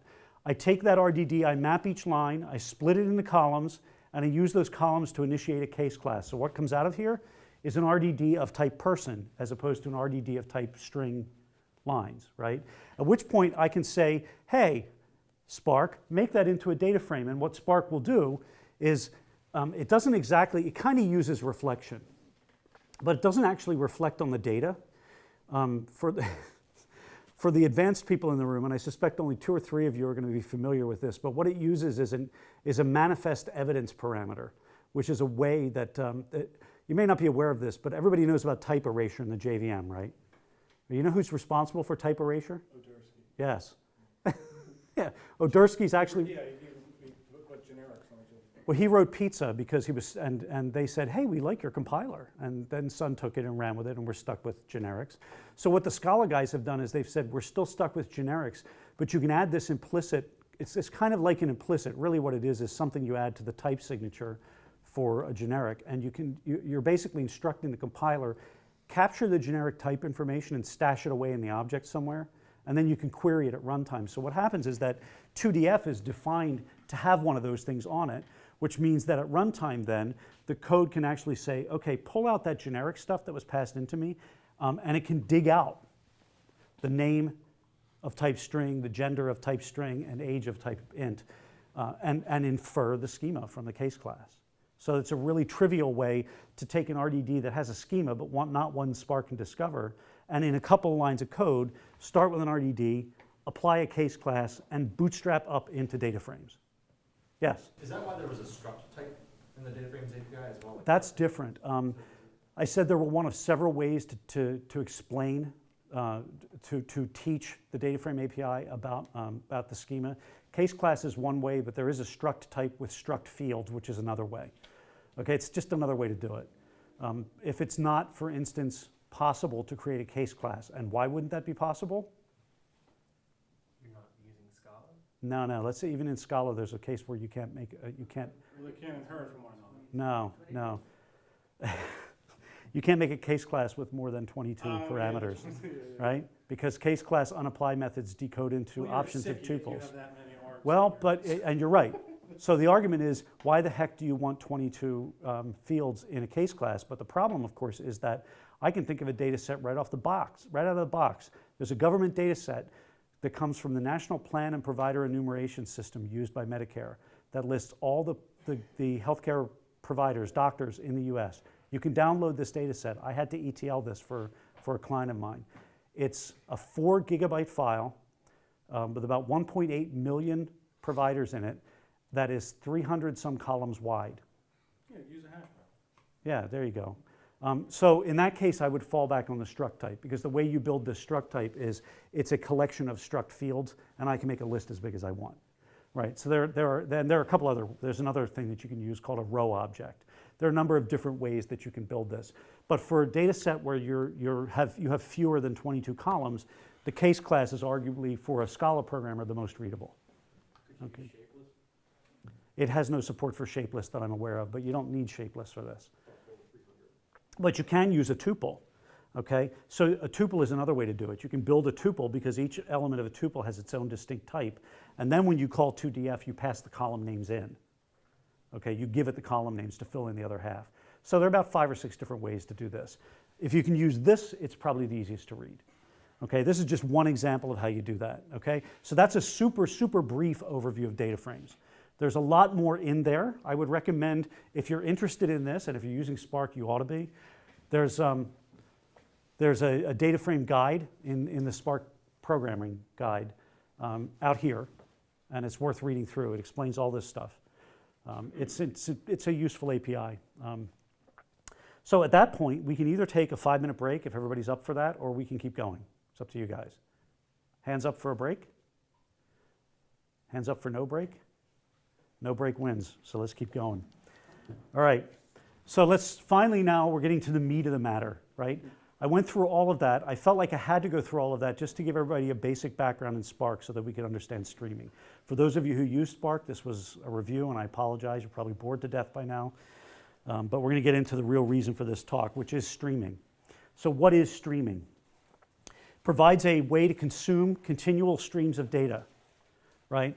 It's intended to be scalable, high throughput, and fault tolerant. High throughput, but not low latency. Okay, that's an important thing. You'll see what I mean by that in a couple of minutes. It's built on top of Spark Core. Okay, so the intent here is that the API for Spark streaming looks a lot like the RDD API. So if you already know regular Spark, bootstrapping into streaming has a relatively low pain threshold, right? As opposed to, if it weren't there, you would have to use something like Twitter Storm, completely, totally different API and different approach. So the intent here is to say, look, we want Spark to be the tool that you use to do streaming, and we want to make it easy for you to go from regular Spark into streaming without this huge hill to climb. So, and that's the point of this bullet, so I'll skip ahead here. It supports a number of different inputs. We're going to see a couple of these. TCP socket, we're going to see this. I actually have a little dummy server running out there. Kafka and Flume if you want to do buffering. Okay, so there's a Kafka connector. There are actually two. There's a pull and a push. It'll read from HDFS or S3. Now, there's some cool things you can do with that. One of the things you can have it do, for instance, is you can point it at an HDFS directory, and it will monitor that directory, and every time a file shows up in there, it'll stream it in. So you could use that for a log drop or something. Kinesis, even Twitter, which can be cool for demos, although we're not going to do that in here. But there's one demo they give at some of the conferences where the guy fires up a streaming app that reads the Twitter stream, and then he tells everybody, okay, start tweeting. And then he has it set up so that stuff ends up showing up in the console, which can be interesting, but I didn't put that one together for here. It's currently based on RDDs. Now, since DataFrames is the way of the future, they're busy trying to get a DataFrame streaming solution put into the API. But at the moment, if you want to do streaming, you need to know about RDDs, which is another reason I wanted to go over them briefly, because what streaming does is it produces RDDs. All right, so as an example, if you envision, and this is, yes? Just a quick question. Is there any relationship between this and the reactive streams spec? Are they, like I know the reactive stream spec is this idea of being able to have a cross-platform streaming thing that everybody could implement. Does the Spark streaming stuff, is it even consistent with that, or? I should look that up, but I don't see any reference in any of the streaming documentation to reactive streams. So having not read that part of the reactive manifesto, I can't answer that authoritatively. But I don't believe it's. Like Akka streams, for example, is considered an implementation of the reactive streams. You can stream from Akka as well. Okay. So there is some hookup in there. But I don't think they're deliberately trying to make this a reactive stream, right? This is a 30,000-foot view of this, okay? Just to kind of explain the general view of what's going on here. We'll drill down in a second. So the idea here is, think of these two things as a box. You've got streaming over here and Spark Core over here, and here's your data. This is your data stream coming in. This is a stream of bytes or a stream of strings or whatever. It's a stream of data coming in. Spark Core doesn't work on streams of data. Spark Core works on discrete things called RDDs. And RDDs are a fixed size, a fixed big size often, but they're a fixed size, right? They're not geared to working on continual data coming in. So the way streaming works is that it basically batches these things up into RDDs. So your incoming stream gets buffered into RDDs, and then those RDDs get handed down to Spark Core over and over again for processing. Okay? So this Spark Core then becomes the implementation, and it emits basically batches of processed data. So you're still using Spark Core, you're processing RDDs under the covers. So let's dig in a little bit into that to see what that means. So Brian, is it fundamentally a pull architecture and thus obviate the need for like back pressure? It depends. Kafka is a good example there. The initial connector was a push. Okay. There's a new pull connector. Pull is more efficient, Right. but a TCP... push one, then you got to deal with not being able to keep up. Yes, that's exactly right. That's exactly right. You do have to worry about that, and we can touch on that a little bit. You'll see the implications of that even better in a minute. It uses this is what's called a micro batch architecture, right? So each RDD is a batch. We're batching the RDD up. We're basically collecting this incoming stream, and we're saying, chop it off here, hand that off. You can almost think of it like a conveyor belt of cookies, right?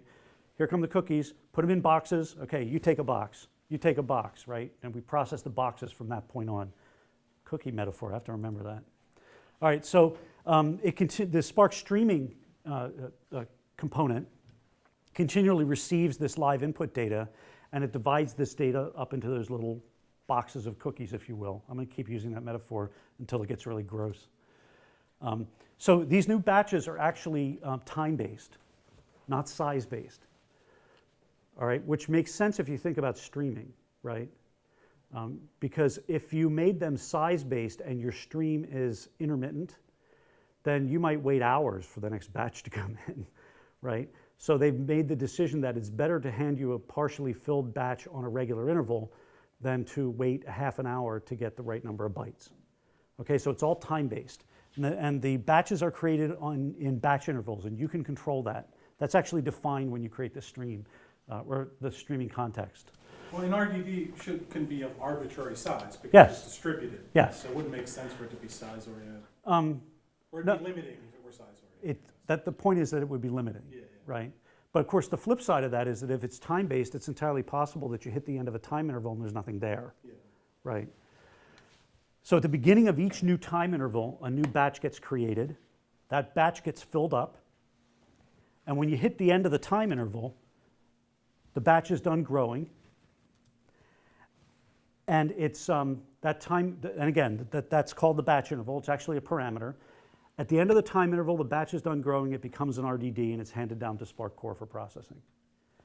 All right, we're going to see what that means in a minute. The batch interval typically is between 500 milliseconds and several seconds, but you can configure this. I know one example where the guy actually set it to 3 minutes. In general, the recommended starting time for a new application is around a second. So that's what I meant when I said it's not low latency, right? If you've got a batch interval of a second, you're not processing stuff as it comes in. You're always 1 second behind the actual data, right? But the general idea is you want to set it at a value that makes sense for you. Now, to get back to what Joe is saying, let's suppose I'm creating batch intervals every second. And every time a batch, the batch interval's 1 second, so I'm creating a batch every second. And when I go to process that RDD, I'm doing some wild set of transformations on it, and then running a really complicated machine learning algorithm on it, and it turns out it takes 2.5 seconds to process an RDD, you now have a problem, right? And if the source is pushing to you, then you're going to be exhibiting back pressure. If the source is a TCP socket, then eventually the kernel buffers will fill up, and then the back pressure gets translated over to the network in terms of window full NACs, right? Which is why if you have that kind of a setup, a lot of people will look at Kafka, particularly looking at Kafka with a pull architecture, right? Look, Kafka, you just buffer it up, I'll come get it when I want it.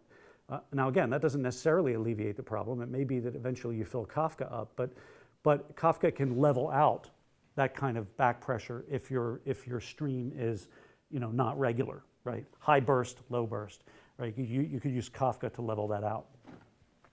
Can that batch be distributed to one of multiple workers? Batches are by definition distributed. They become RDDs, which means they're partitioned.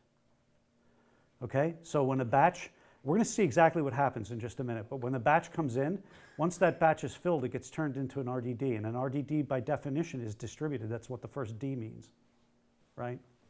So it is getting processed across the cluster. So if it says an empty batch? An empty batch, obviously, there's nothing to process, right? But it can still send it. I have to actually look at that. I don't believe so. I don't believe it'll actually send it. But if it does, there's an easy way to test it. Okay? So now we're going to get into a little bit more terminology. Then I have some pretty pictures, and then I'll show you a couple examples of this. All right, so the thing that we build in Spark Streaming, remember I said in DataFrames we build a data frame, and a data frame is implemented in terms of RDDs under the covers. In Spark Streaming, we don't operate on RDDs, not completely. What we do is we build up these things called D streams, which is short for a discretized stream, right? You're taking a stream and breaking it up into discrete batches, hence a discretized stream, right? So the actual data type that you'll see in the API is called a D stream. It's intended to model a sequence of data arriving over time. Internally, each D stream is represented as a sequence of RDDs.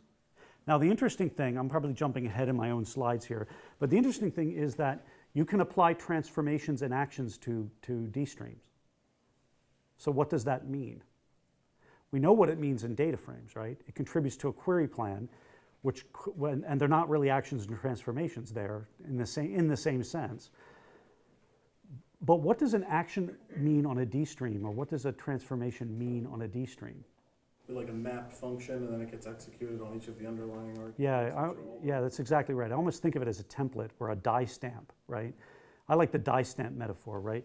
You create this D stream with a bunch of transformations on it, and this transformation produces another D stream and then another D stream. So it almost looks like a DAG. It almost looks like an RDD chain, but it isn't, right? But what ends up happening is that when an RDD comes in, it's almost as if the series of actions, transformations and actions that you put on the D streams are used as a stamp to stamp the DAG on that RDD, which then gets executed, okay? And then that RDD is executed and thrown away. New RDD comes in, we stamp that guy. You know, so it's sort of like that kind of process. So when RDD comes in, it's naked, there's nothing on it yet. What the templatized operations on the D stream are used to create the corresponding operations on the RDDs, run the DAG on that RDD, and then we throw it away. So bottom line, you tend to process D streams by configuring the D streams and then just saying, go, man, go, and let it run. And it will.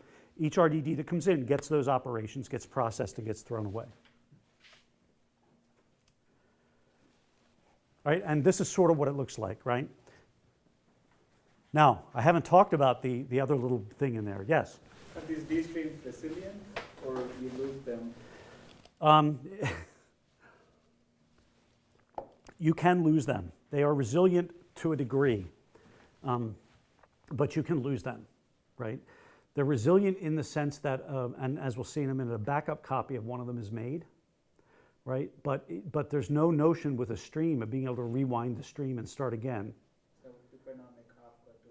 Well, so right, so if you're in a situation where your executors are crashing all the time, you have a problem because you can't go back and fill this stuff in, right? So I mean, streams of data come in and you throw them away. Now, I don't talk about this in here, but there are windowing operations on D streams.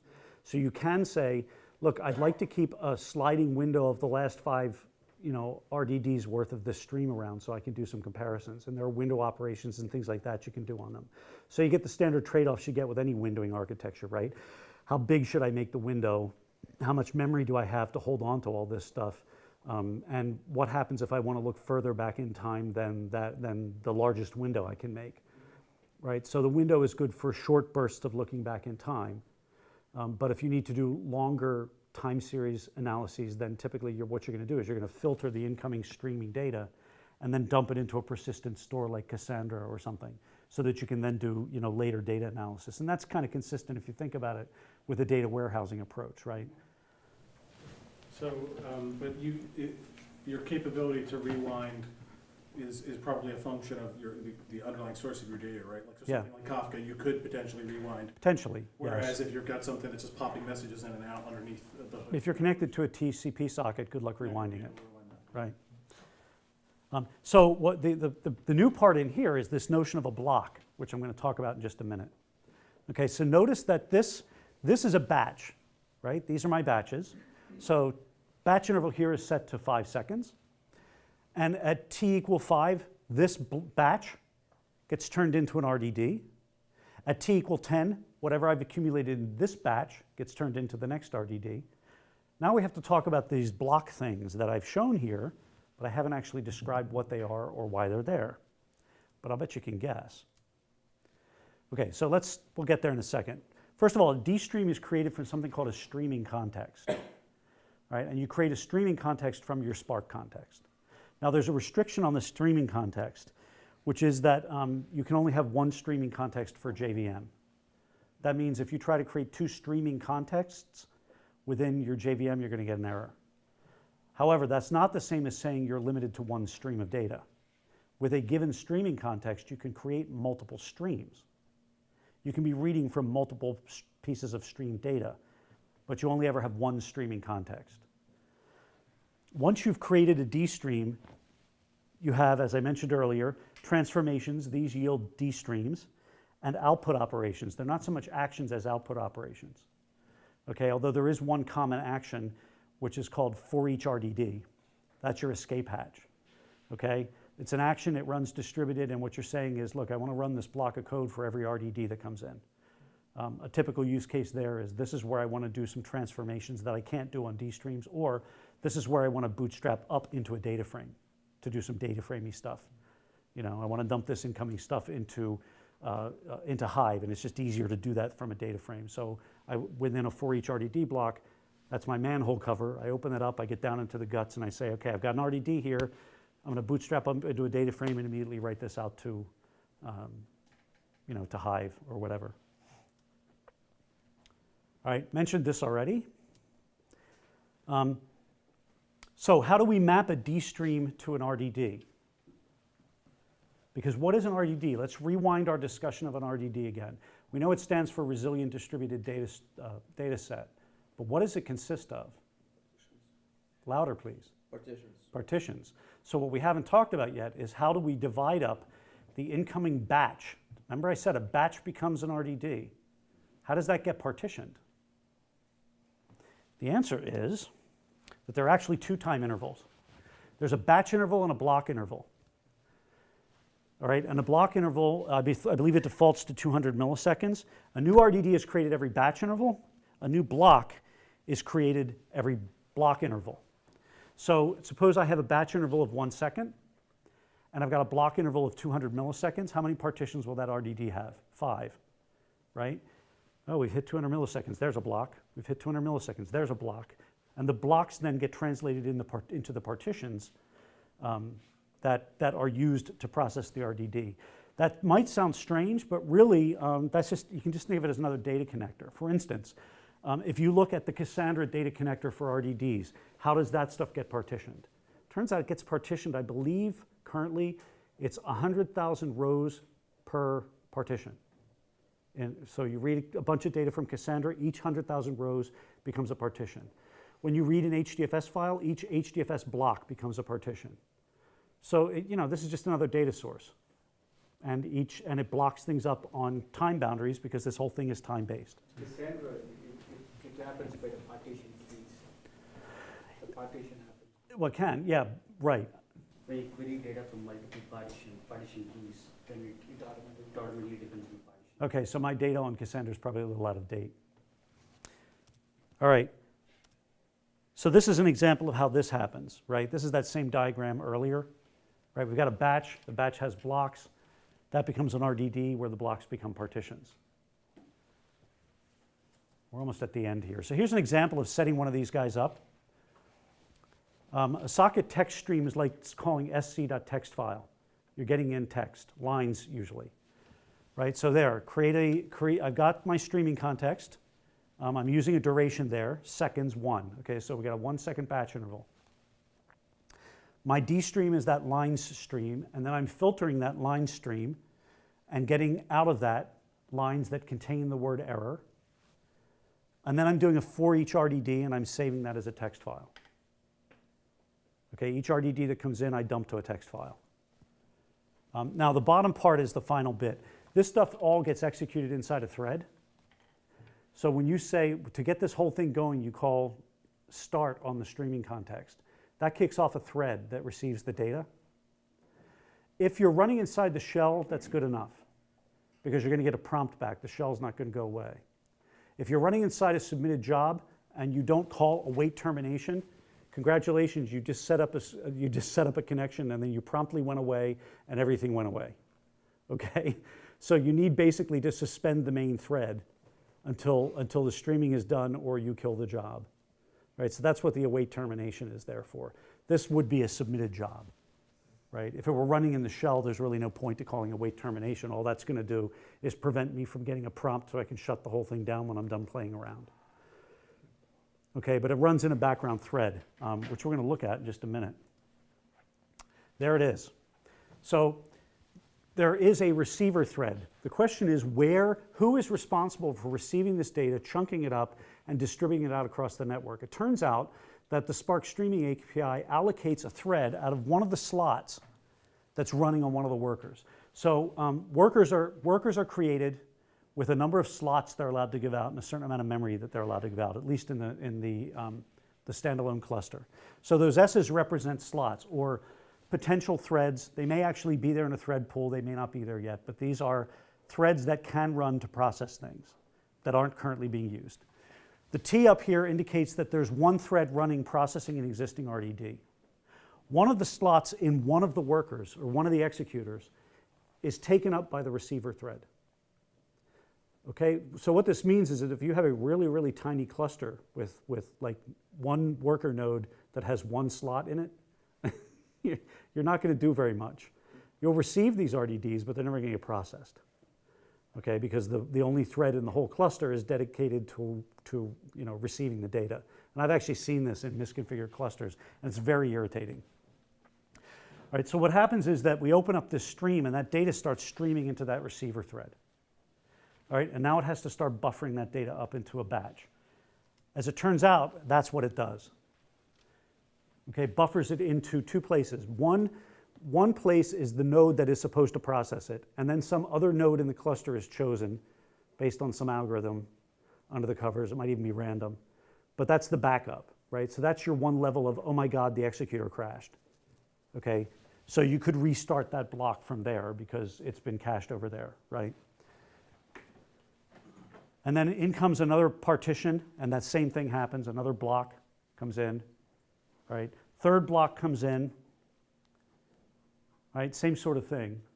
And then finally, that whole thing gets turned into an RDD and gets processed. A thread gets allocated to process that. So this is essentially how streaming works under the covers. So your bottleneck is that one receiver thread, right? Somebody has to be responsible for getting the data and pushing it out. And it's a thread somewhere on your cluster. And as far as I know, you do not have any control over where that thread ends up. It's in one of the executors on your cluster. And as I said, you can do multiple D streams on one streaming context. And if you do that, you get multiple receiver threads also distributed out across the cluster. So in this case, what we're doing is we're reading from Kafka. So there's a thread over here that's reading from Kafka. And in this case, this is our original streaming source, and we're reading that's the receiver thread that is responsible for batching that stuff up and distributing it out across the cluster. All right, is that clear how this works? So when you call start on that streaming context, it basically runs any D streams you defined Yep. in that context? Yep. And That's then exactly it right. pulls That's that exactly data. right. When you call start on that streaming context, all the D streams that you've defined on that context begin to run. That's right. Is the level of redundancy configurable? Not to my knowledge, but I'd have to look that up. So I can imagine if you're running Spot cluster, Yeah, that could be a problem. and then you Yeah. actually lose 2 nodes. To be honest, I don't remember. I'd have to look that up. The API is pretty easy to see, and there are a bunch of configuration parameters. It wouldn't surprise me if there is a configuration parameter to control that level of redundancy. Of course, there are other options you have too, right? Sure. Do as little as possible and jam the stuff into Cassandra as fast as you can is another option.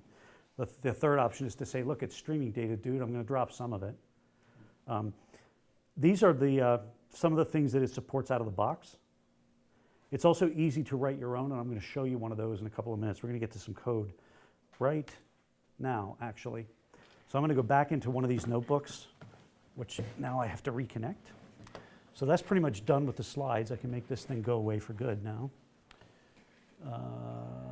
And let's go back over here and make this, let me embiggen this. All right, we got to find this again.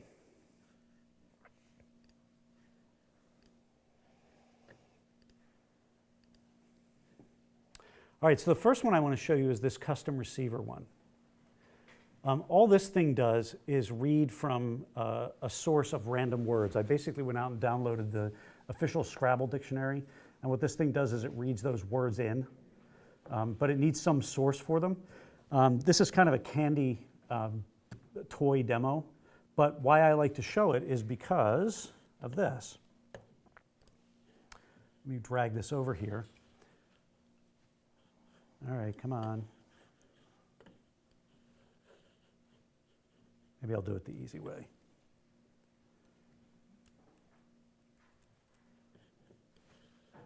There, that's better.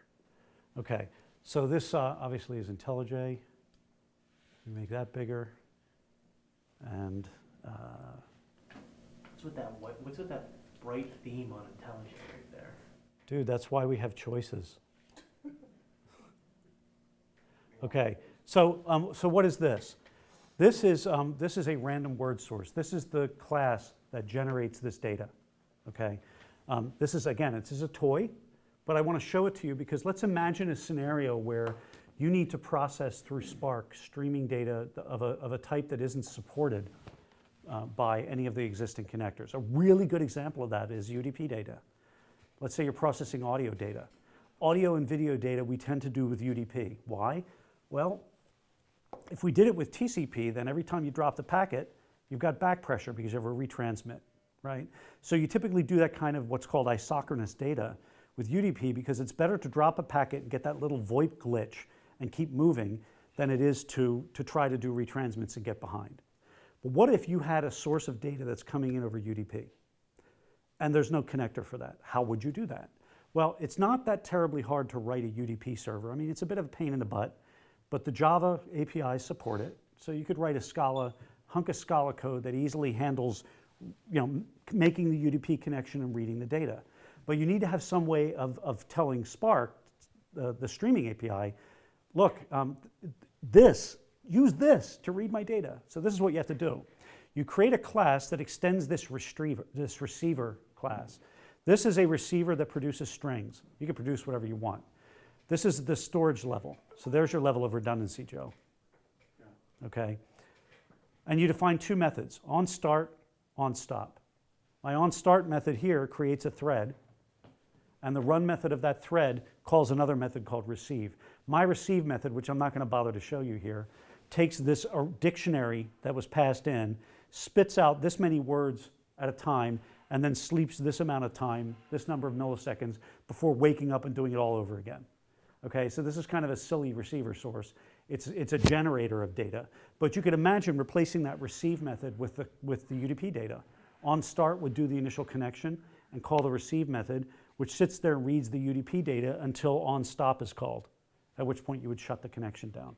Can you explain what you mean by storage level? That's just, I have to look in the API, but I'm pretty sure that's just the degree to which the replication is occurring. Oh, okay. Okay? Okay, so here we're storing it in memory and twice on disk. Okay? What's with that while loop? I thought this was Scala.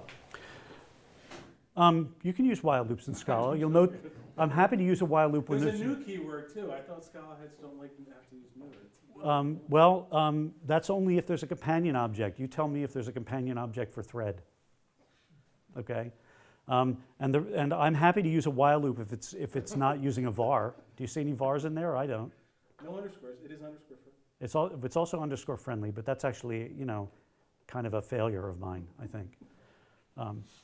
Again, not terribly difficult to write one of these things. So if we flip back to, and again, I mean, this is a boilerplate. You could easily use this to build to build something that reads a real data source. Yes? The type parameter to receive, does that have to be serializable? So the RDD Yes. how to serialize that? Yeah. Yep, definitely does. And that's a good point, actually. Somebody's been paying attention. Yes, it does, because it's going to come in, the data is going to come into one receiver thread, which then has to distribute that data out across the network, so therefore it must be serializable. In general, your stuff needs to be serializable for this stuff to work. All right, back out to trainers, and I'll show you the example that uses this.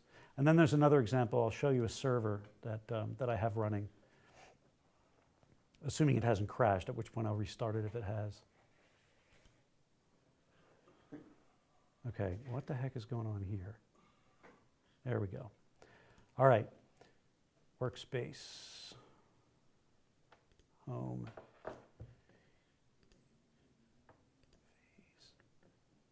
All right, here's the custom receiver.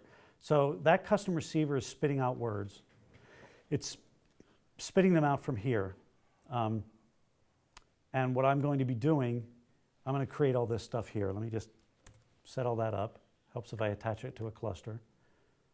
Okay, we'll attach it to my cluster. And let's start it up. Okay, here's the configuration for how many words per cycle, etc. So we're going to do that. I'm not actually using checkpointing in here. This guy creates the random source. This is just so I don't have to type this stuff over and over again. So here I'm using RDDs just because this is the most convenient way for me to read that file of words in. It doesn't happen to be that big. It's a Scrabble dictionary. How big could it be, right? So collecting it is not going to OOM anything. I'm just going to collect that into an array and pass it into the word source. That's the pool of words it's going to use to stream at me manually. All right, so there it is. There's our list of words. All right, and here's how I create the stream process. Now note I wrap this up inside an object. I run into problems if I try to do this line by line in a REPL, whether it's this REPL or the Spark shell, because it can get confused about the scope. What Spark has to do when it encounters a lambda that's going to be sent across the network is it not only has to take the bytecode and send that across the network to all the units, but it also has to figure out like what pieces of data that thing closed over and pick those things up. And the REPL can be full of data, right? So not wrapping in an object means that it can sometimes pick up a non-serializable piece of data and it's not obvious. And I found that wrapping this stuff up inside an object contains the scope and makes it a little bit easier. So what I've done here is I've got two methods. There's a stop method and a start method. The stop method, basically, I'm keeping a var up here, although as it turns out I really don't need to do that. There's one underneath in here that I could do. But there's a complicated method here called create streaming context. This is the fault-tolerant way of handling this. You have a function that you give the streaming API, and you tell the streaming API, look, get me the current active streaming context, but if there isn't one, call this function to create one. By doing it that way, the streaming library can basically do fault tolerance. If the streaming context dies, it will create a new one, but if not, it'll just hand you back the one that's currently operating. Within here, I set up my stream. So I create the streaming context. Skip this for a minute. I create a receiver stream out of the random word source. Okay, so this is the call that you make to use a custom receiver. Okay. This code is just saying if I have a checkpoint directory, define it to the streaming context. This is useful if you're using Spark things like accumulator variables, which we didn't talk about in here. Parallelize, actually, you know what? I think I put the wrong one in here. I don't know that this is the one I really want to be using. I pulled the wrong one over here. So I'm not actually going to run this, but the idea here was what this thing was going to do is dump these words out, and then I would capture them in a map so that we could look at them. Okay? And the only reason I like to show this, as I said, is to show you the custom receiver source. They're really easy to write. Of more interest to me is actually this one. Okay, so this guy is actually going to connect, he's going to connect to a server. And he's going to read the incoming data from that server and dump it into a Parquet file. Since I'm writing into a Parquet file, I'm going to use a DataFrame. It makes it easier. So what does that server look like? Let me show you. I hope it's still open.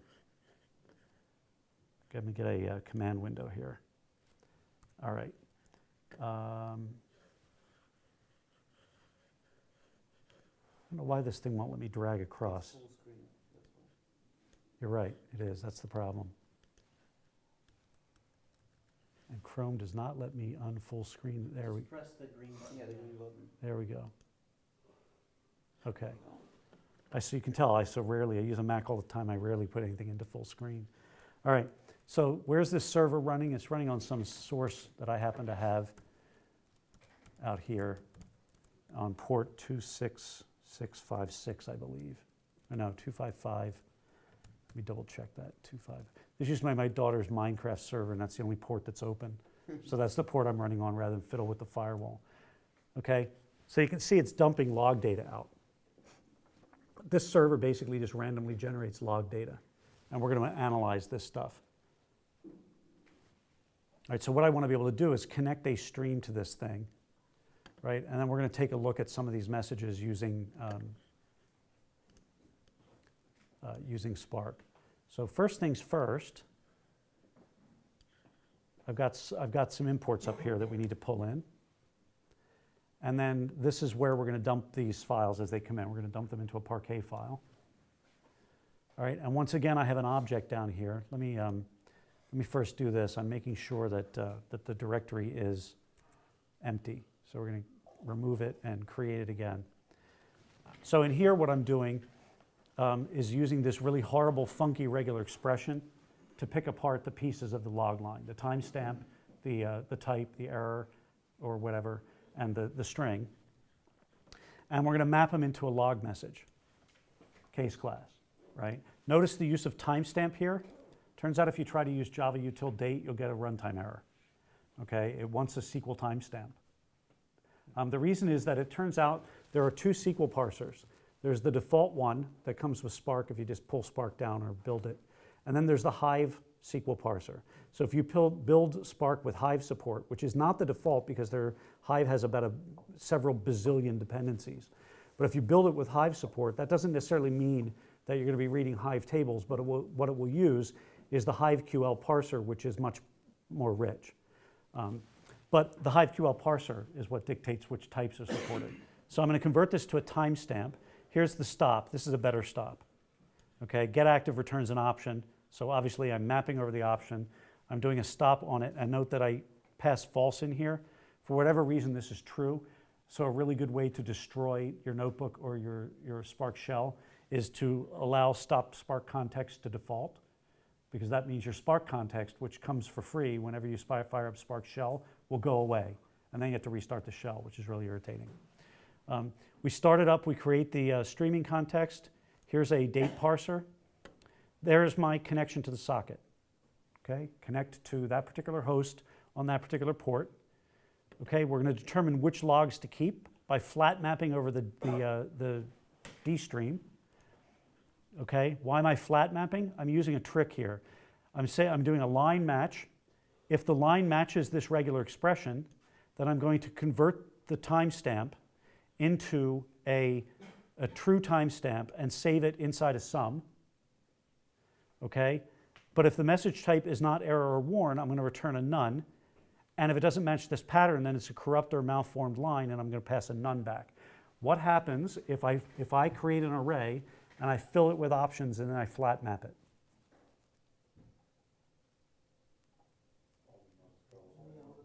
All the nuns go away. Why does that happen? Why that happens, this is Scala, not Spark. Why that happens is, what happens if I take an array of arrays and flat map that? It flattens out one level of the array, right? Scala programmers think of option as a collection of 0 or 1 things. If you model an option in your head as an array containing either nothing or 1 thing, then flat mapping options makes sense. The options, the sums get unpacked and the nuns go away. By doing this flat map with options, I'm essentially turning this flat map into a combination of a map and a filter. Right? Anything that returns a none gets thrown away. Anything that returns a sum gets unpacked. So what I've got at the end now is a D stream of the logs I care about.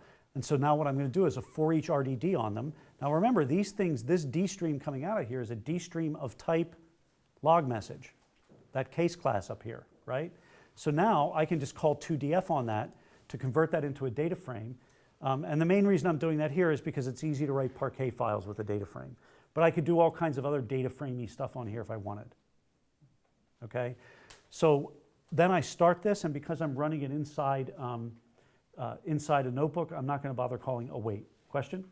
Yeah, how would you, other than making your interval time very large, prevent writing small files, which HDFS kind of falls? Yeah, that's actually a problem with HDFS. You don't want to be dumping this stuff to HDFS because and even if it's fronted with Hive, you get these tiny, tiny files. So you could set the block size larger, the batch interval larger, or you could just choose not to dump them to HDFS, dump them to something like Cassandra, right, where that's not likely to be as big of a problem.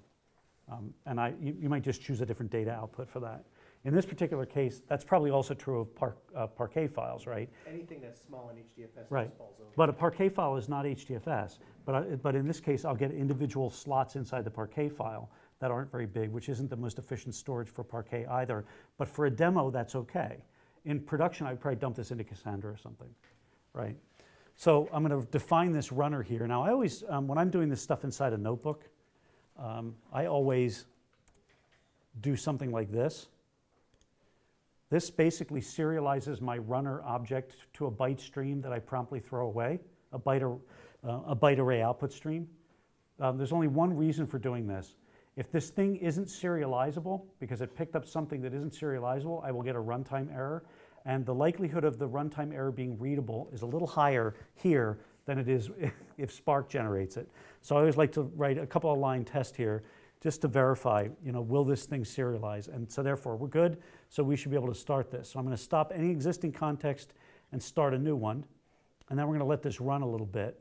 I suspect there's nothing there yet. Oh no, look, we're getting some stuff. So we're building a Parquet file here of junk, right? It's getting bigger.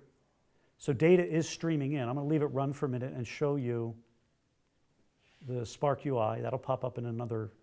By the way, this is not the Databricks UI. Right now I'm inside Databricks, but this is the standard Spark UI. When you bring Spark up, the workers and the master open up, they listen and produce web traffic. So you can connect to the master and ask questions of it, and you can connect to the individual workers and ask them questions. And you can do that irrespective of whether you're running inside this environment or not. As long as you know what it is, you can connect your browser to it. So this is the standard stock Spark UI that I'm looking at here. And you'll note that there's a streaming tab. So I can take a look at these statistics about streaming. I can see that these guys are queued, but one guy is actually being processed, okay? If all I saw was queued here, that would mean I have a problem. I'm receiving data, but nobody's processing it. All right, so I'm going to go back over here. I think that's run long enough. We're going to stop it. Let me go back up here and stop it and take another quick look. Okay, now it's busy flushing a bunch of stuff. Okay, we got a bunch of crap in here.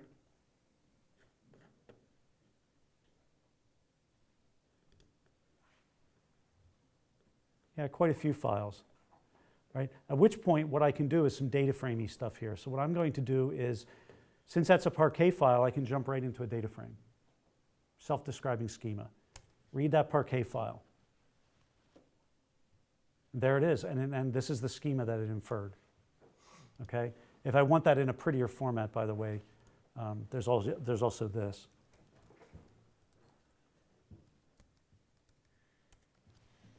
All right, so there's the schema that it inferred from that file. All right, this display function is not a Spark function. This display function is particular to this environment. It just makes the output look nicer. You could do this. This is part of DataFrames. Show, and you get this. It looks a lot like a MySQL table dump, right? Defaults to the top 20 of them. But I find if I'm in this particular environment, I'd rather use that display helper. I get a nice table output. And if the stuff is actually graphable, I can do data visualization right in here. So here I can see I've got errors and warnings, right? Oh, look. 4 space aliens are fiddling with the hardware, right? So, yeah, that's in there for. There's a there's a bunch of silly stuff in here for people who are watching. I don't know if I don't see it yet, but there's a, right, there's no such thing as a free lunch. There is a Monty Python gag in here somewhere. One of the flay rods. And there's another one in here that says, your mother called, you never call her. Stuff like that. So there it is. There's your Monty Python thing. Okay, so we could now use DataFrames to figure out things like, let's get all the errors out of here. So there's another data frame. All right, and what are the errors? I'm not interested in the warnings. What are some of the errors? Okay, there are some of the errors. And let's actually do this as SQL. So I'm going to register this as a temporary table. And now I can actually do a SQL query on here. So I want to see all the ones that have the word device in them. Okay, and there's the word device. All right, and here I'm going to use an R-like to look up alien. That's a regular expression. Match anything that has upper or lowercase alien. So how many times were aliens screwing around with us during this run?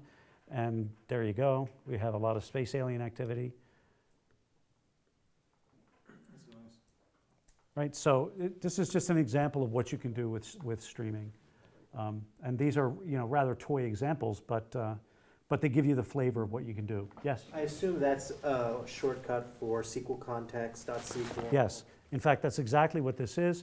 This is I can take this exact same thing and I can choose to do this. I'm going to show you the real data framey way to do it if you don't have this particular notebook environment.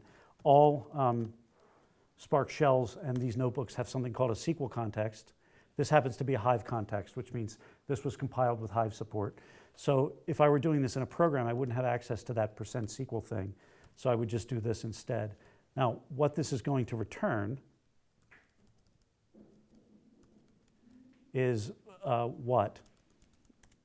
What do you suppose this type is? Oh, you want .SQL? Yes, I do. It's hard to type over my neck. It's DataFrame. So it is literally another data frame, at which point I could do a show on it, right? Or since I happen to be in this notebook environment, I could do a display X on it. And that'll run the whole thing through. That under the covers, that does the equivalent of a collect top 1,000 entries, right? And then it will show me this stuff. So this is how you would do this in your own Spark shell on your own machine.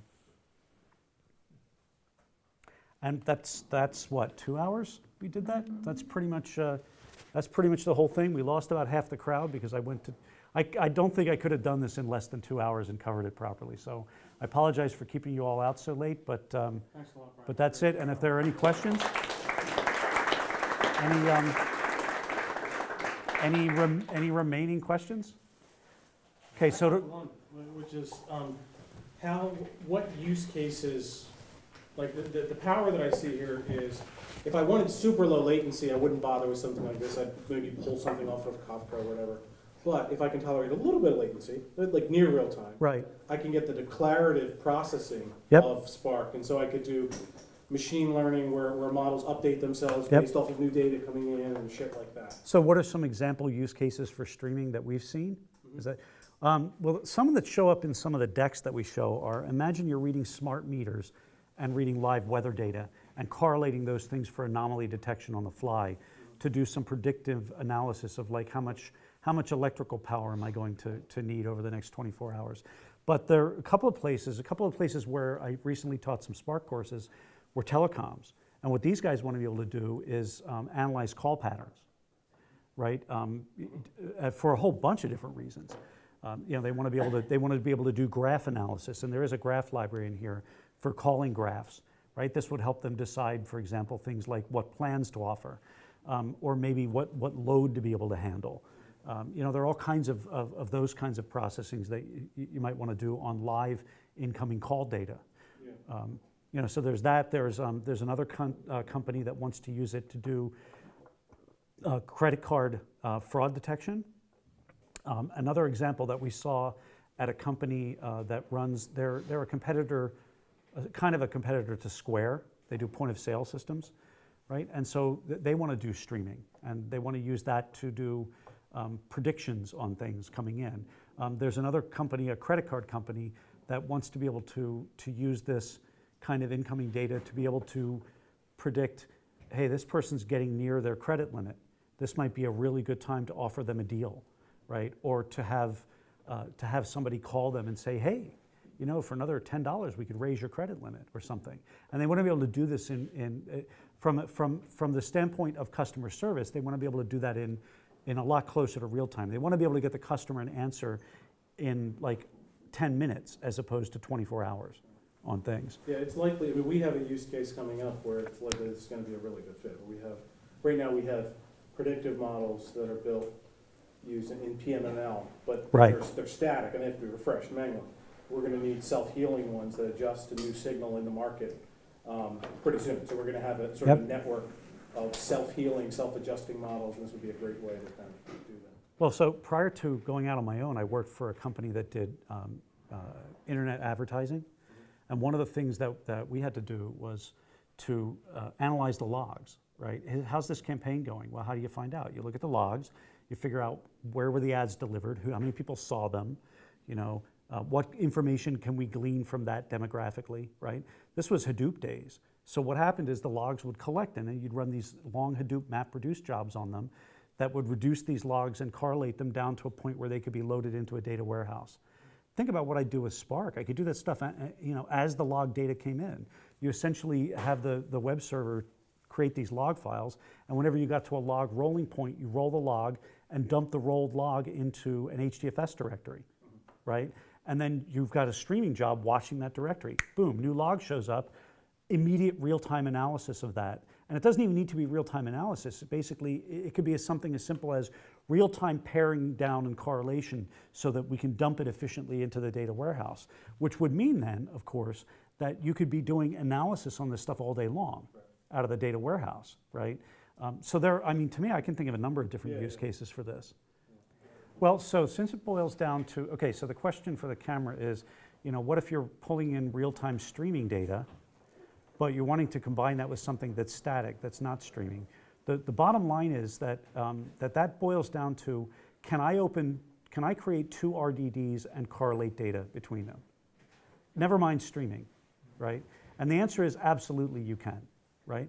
There are operations on RDDs and on DataFrames for that example, like join, right? Or co-group is a good call in an RDD that's like a join, right? So if I can take two static RDDs and group them together like that and cross-correlate them, which I can, or bridge those two RDDs up into DataFrames so that I can actually do SQL-style joins, which my brain understands a little bit better, then there's nothing that says I can't create a static data frame, let's say, of that static data, and then and find a good point to cache that, right? And then as the streams start coming in, take each RDD that comes in and do the same join against that same data. Because at the point at which you get an RDD, it's just an RDD, right? Remember what's happening is that you've got this continuous stream of data coming in, but it's being broken up into RDDs, and each RDD is being processed one at a time. And it's just another RDD. It's just another Spark job processing an RDD. So there's absolutely nothing that says you can't join that with some other RDD, or convert it to a data frame and join it with another existing data frame, which could be a data frame for another stream, or it could be a data frame that for something coming out of Cassandra. I mean, it just works. The whole point behind this model is it is giving you something, the underlying RDD. That's what Spark is built on. You're operating at what's harder though. What's harder is to say, what if what I want to do for fraud detection is correlate all this streaming data over the last 5 hours? Okay, now you have a problem, right? Because each RDD that comes in gets processed and thrown away. And if you want to do that kind of real-time correlation, you could create a sliding window, but do you really want to create a sliding window that goes back 5 hours? You might be reaching the limits of your memory. You might have well exceeded it at that point, depending on the volume of data that comes in a batch. So now you have to play other games like, all right, if I'm going to do a correlation of streaming data with other streaming data over 5 hours so that I can do a time series projection over the last 5 hours, what I would probably choose to do is dump that into a persistent store of some kind, where I can actually do that kind of analysis offline. So you would have a persistent store that has a low enough latency.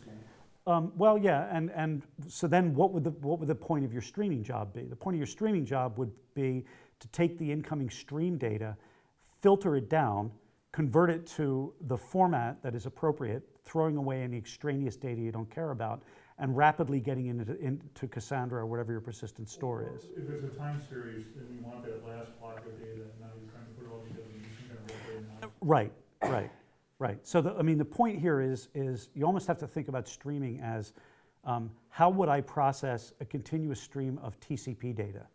It's the exact same problem, right? How do I look 5 hours back in a stream of TCP data? Hey, well, unless I put it somewhere, I can't, right? Unless I manage somehow to keep it around for 5 hours, I can't do that. So it's really the same problem. It's just the Spark gives you a couple extra tools. You do have windowing for a limited look back. And you have the ease of dumping into whatever persistent store you want, which is what you'd probably be doing with a TCP stream anyway, right? There's a book by the guy, Nathan something, the guy who invented Storm. Yeah. The Land, a really good book. God forbid, the name of the book is actually Big Data, please. but it's actually a very good book, and it's about, he has this kind of reference architecture that talks about, the batch layer, the real-time layer, you know what I mean? And right. Storm. Well, yeah, but I mean, but the problem is, I mean, what it comes down to is that these are all just tools to implement the solution, and they all have many of the same problems when you come right down to it, right?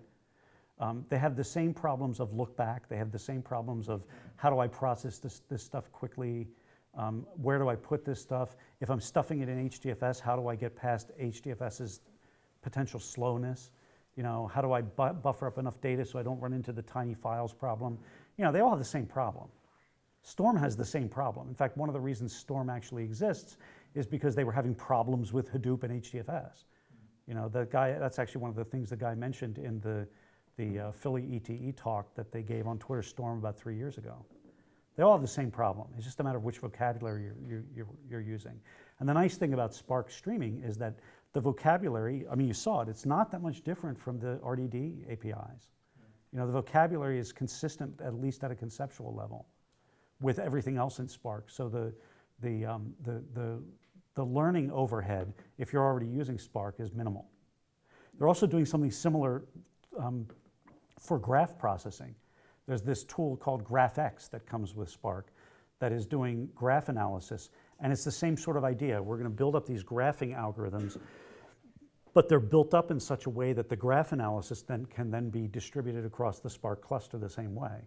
So you can do things like PageRank and recommendation engines, and I'm sorry, those are ML libraries, but I mean, you can do the same kinds of, not PageRank, I was thinking more like the one example we gave was, it's actually called a property graph. We were using it, I like to tell this demo as the world's worst dating site, because there are 5 people in the data, but we were doing graph analysis to try to figure out like which 2 should get matched up, right? And it's the same sort of thing. It's intended to sit on top of Spark Core and distribute this stuff out across the cluster.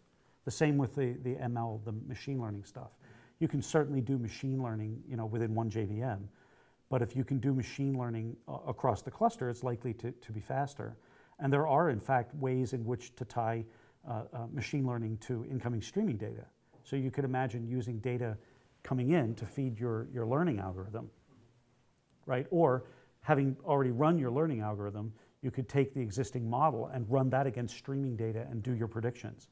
You know, we've got predictions coming in. Oh my God, we're going to run out of inventory on this item by the end of the day. It's time to order something. Or, oh my God, you know, we're going to run out of electrical capacity. Bring the wind turbines online, or whatever. You know, so it's intending to tie all of this stuff together so you can mix and match.